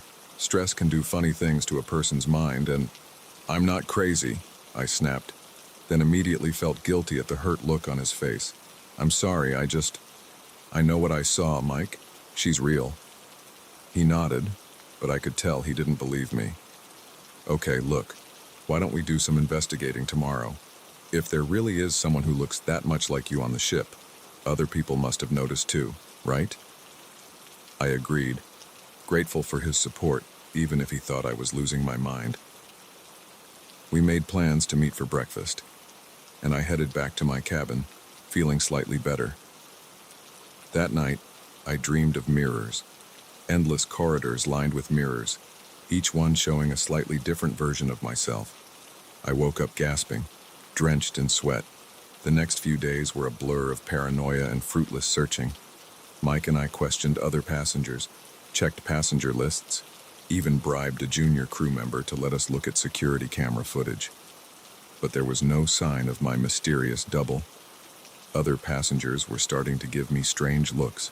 I'd overhear whispers as I passed, see people pointing and talking in low voices. More than once, someone approached me, insisting they'd just seen me in a completely different part of the ship. Mike stuck by me, but I could tell his patience was wearing thin. Maybe it was just someone who looked a lot like you, he suggested one afternoon as we sat by the pool. And now you're just seeing what you expect to see. I wanted to believe him, but deep down, I knew what I'd seen. And I was becoming more and more convinced that something very strange was happening on this ship. It all came to a head on the 8th night of the cruise. I was walking back to my cabin after a late-night movie when I saw her again. She was standing at the end of the corridor, watching me. This time, I was determined not to let her get away. I ran towards her, calling out, "Wait! Who are you? Why do you look like me?" She turned and fled, and I chased her through the twisting corridors of the ship, upstairs, down hallways, through lounges and restaurants. It was like a maze, and more than once I found myself in parts of the ship I'd never seen before. Finally, I cornered her in a dead-end hallway. She stood with her back to me, shoulders heaving as if she'd been running too. "Please," I gasped, out of breath. "Just tell me who you are." Slowly, she turned to face me. And as she did, I felt the world tilt sideways. Her face was mine, yes, but it was wrong somehow. The proportions were slightly off, the eyes a little too large, the smile a little too wide. As I watched in horror, her features seemed to ripple and shift, like a reflection in disturbed water. "Who am I?" she said, and her voice was a distorted version of my own. "I'm you, Sarah, or rather, I'm who you could be, who you might become." She took a step towards me, and I stumbled backward, my back hitting the wall. What are you?" Her smile widened impossibly. "I'm a possibility, a potential future. This ship. It exists in a place where realities intersect, where different versions of ourselves can meet." My mind reeled, trying to make sense of her words. "But why? Why show yourself to me?" She laughed, and the sound sent shivers down my spine. "To give you a choice, of course. You can go back to your life, your safe, predictable existence, or you can embrace the unknown, become something more." As she spoke, I noticed something behind her. The end of the hallway was shifting, shimmering like a heat haze, and beyond it, I caught glimpses of other places, other realities. She held out her hand. "Come with me, Sarah. See what you could become." For a moment, I was tempted. The promise of adventure, of the unknown, pulled at me. But then I thought of my life back home, of my friends and family, of Mike, probably worried sick about where I'd disappeared to. I shook my head. No, this is my reality, my life, and I choose it. Her face twisted in anger, becoming less and less human by the second. "You'll regret this," she hissed. And then, before I could react, she lunged at me. I closed my eyes, bracing for impact, but it never came.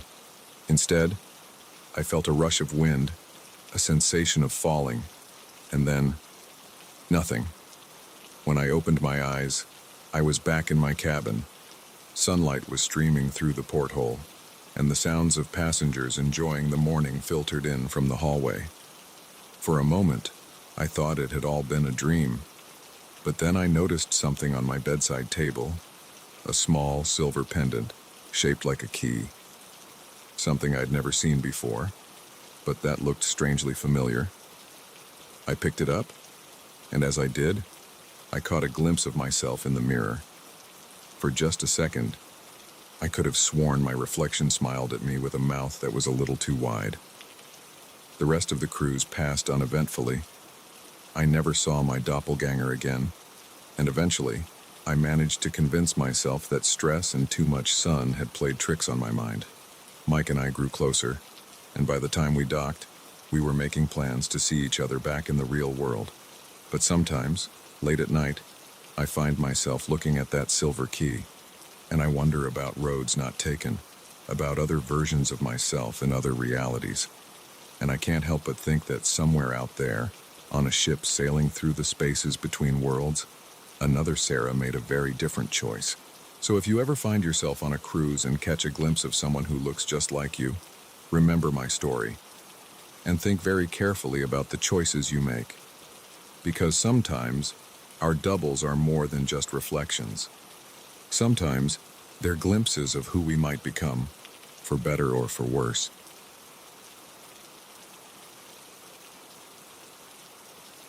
The words were whispered with such urgency, such raw fear that I felt my blood turn to ice. Whatever you do, don't be here at midnight. The weathered trucker who'd spoken them was already walking away, leaving me frozen in my seat, half-eaten burger growing cold on the plate in front of me. I glanced at my watch, 11:37 p.m.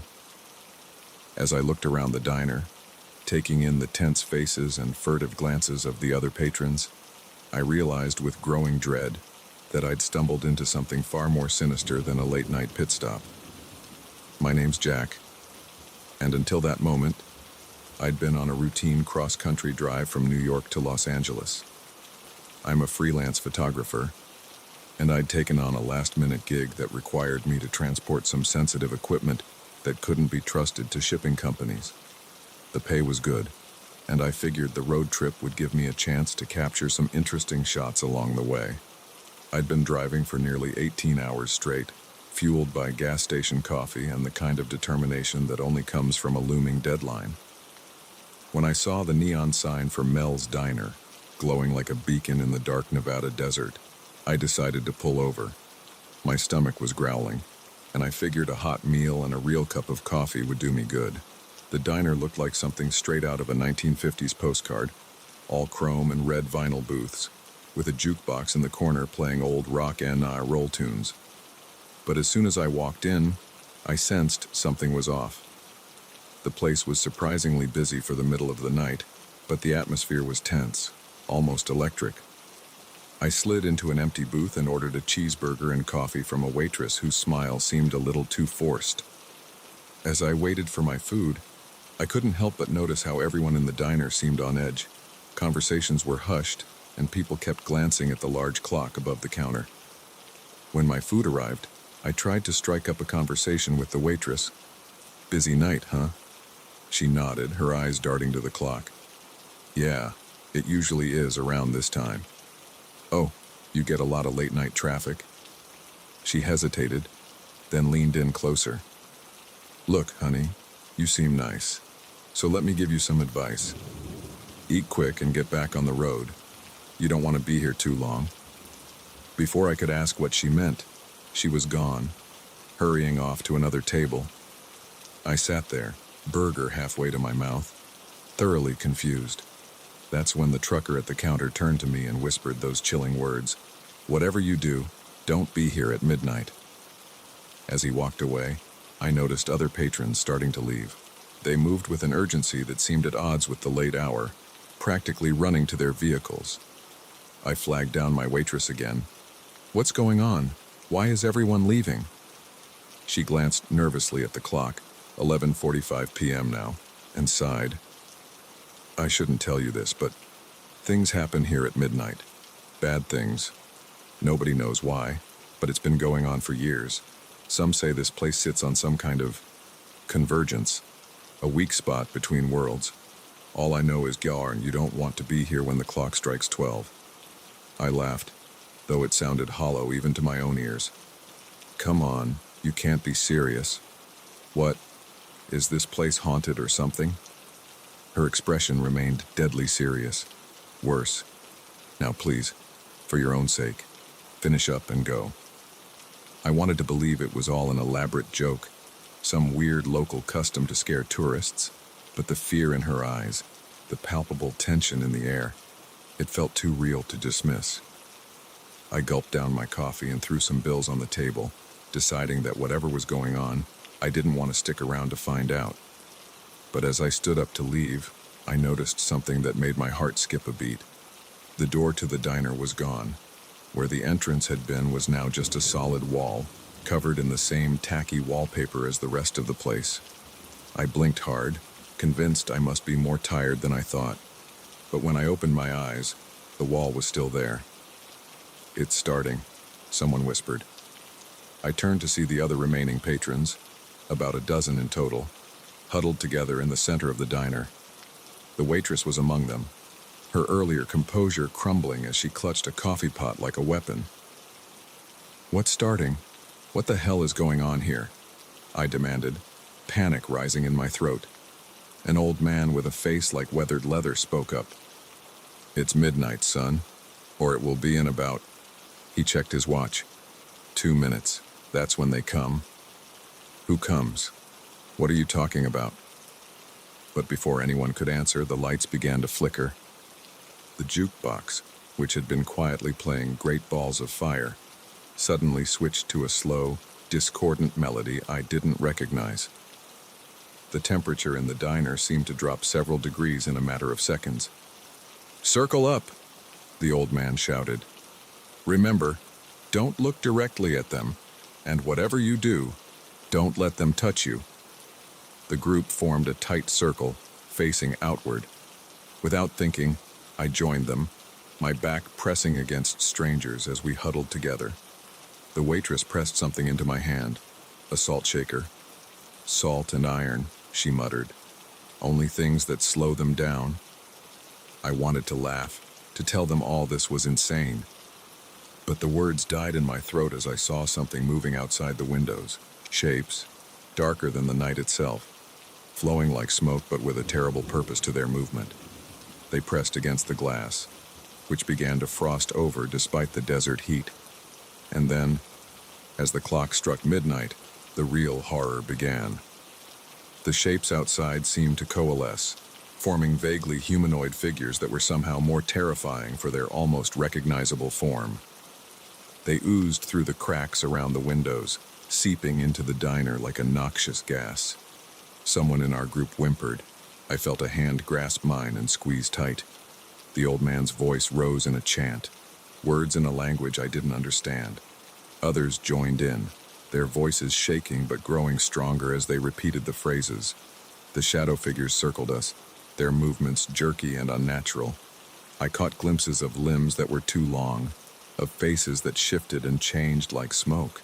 The air grew thick with the smell of ozone and something rotten. One of the creatures reached out towards our group. Without thinking, I flung the contents of my salt shaker at it. The thing recoiled with a hiss that sounded like radio static, its form dissipating for a moment before reforming. Time seemed to stretch and distort. I couldn't tell if we'd been surrounded for minutes or hours. My arm ached from holding it out, salt shaker at the ready. My throat was raw from chanting words I didn't understand. Just when I thought I couldn't take any more, when the press of bodies and the suffocating presence of the shadow creatures became too much, something changed. The old man's chanting reached a fever pitch, and suddenly, the air itself seemed to ripple. The shadow figures began to retreat, their forms becoming less distinct. They flowed back out through the windows, which shattered outward in a spray of glass. A wind whipped through the diner, carrying with it the last wisps of the creatures and the lingering smell of decay. And then, as suddenly as it had begun, it was over. We stood there in stunned silence for a long moment, the only sound our ragged breathing and the crunch of broken glass underfoot. Slowly, our circle broke apart. I saw tears on some faces, blank shock on others. The waitress was the first to speak. "Everyone okay? Anyone touched?" There was a general murmur of assent. No one, it seemed, had been injured, physically on at least. As if a spell had been broken, the diner burst into activity. People began sweeping up glass, righting overturned chairs, trying to restore some semblance of normalcy. I stood there, salt shaker still clutched in my hand, trying to process what I'd just experienced. The old man approached me, his eyes kind but weary. "First time, huh? You did good, son." I found my voice at last. What were those things? Why here? Why at midnight?" He shook his head. "Wish I could tell you. Been coming here every night for 30 years, trying to figure it out. All I know is they're getting stronger, and if we weren't here to hold them back." He trailed off, his implication clear. As the sun began to rise, painting the desert in shades of pink and gold, the door to the diner reappeared. People began to leave, nodding to each other with the camaraderie of soldiers who'd been through battle together. I made my way to my car on shaky legs, my mind still reeling. As I was about to drive away, the waitress ran out, pressing a piece of paper into my hand. "If you're ever passing through again," she said, "and you want to help, this is where we'll be." I looked down at the paper. It was a schedule, listing dates and times, a roster of guardians, keeping watch against the darkness. As I pulled back onto the highway, the events of the night began to feel like a dream. But the salt shaker on my passenger seat and the paper clutched in my hand were undeniable proof of what I'd experienced. I don't know if I'll ever go back to that diner. Part of me hopes I never see it again, but another part, a part I'm still coming to terms with, knows that I will. Because now that I've seen what's out there, now that I know what lurks in the spaces between moments, how can I not stand against it? So if you're ever driving through the Nevada desert late at night, and you see a diner glowing like a beacon in the darkness, think carefully before you stop. And if you do, keep an eye on the clock. Because when midnight comes, you might find yourself facing horrors beyond imagination, or standing shoulder to shoulder with strangers, the last line of defense against the encroaching dark. And whatever you do, don't be there at midnight. Unless, of course, you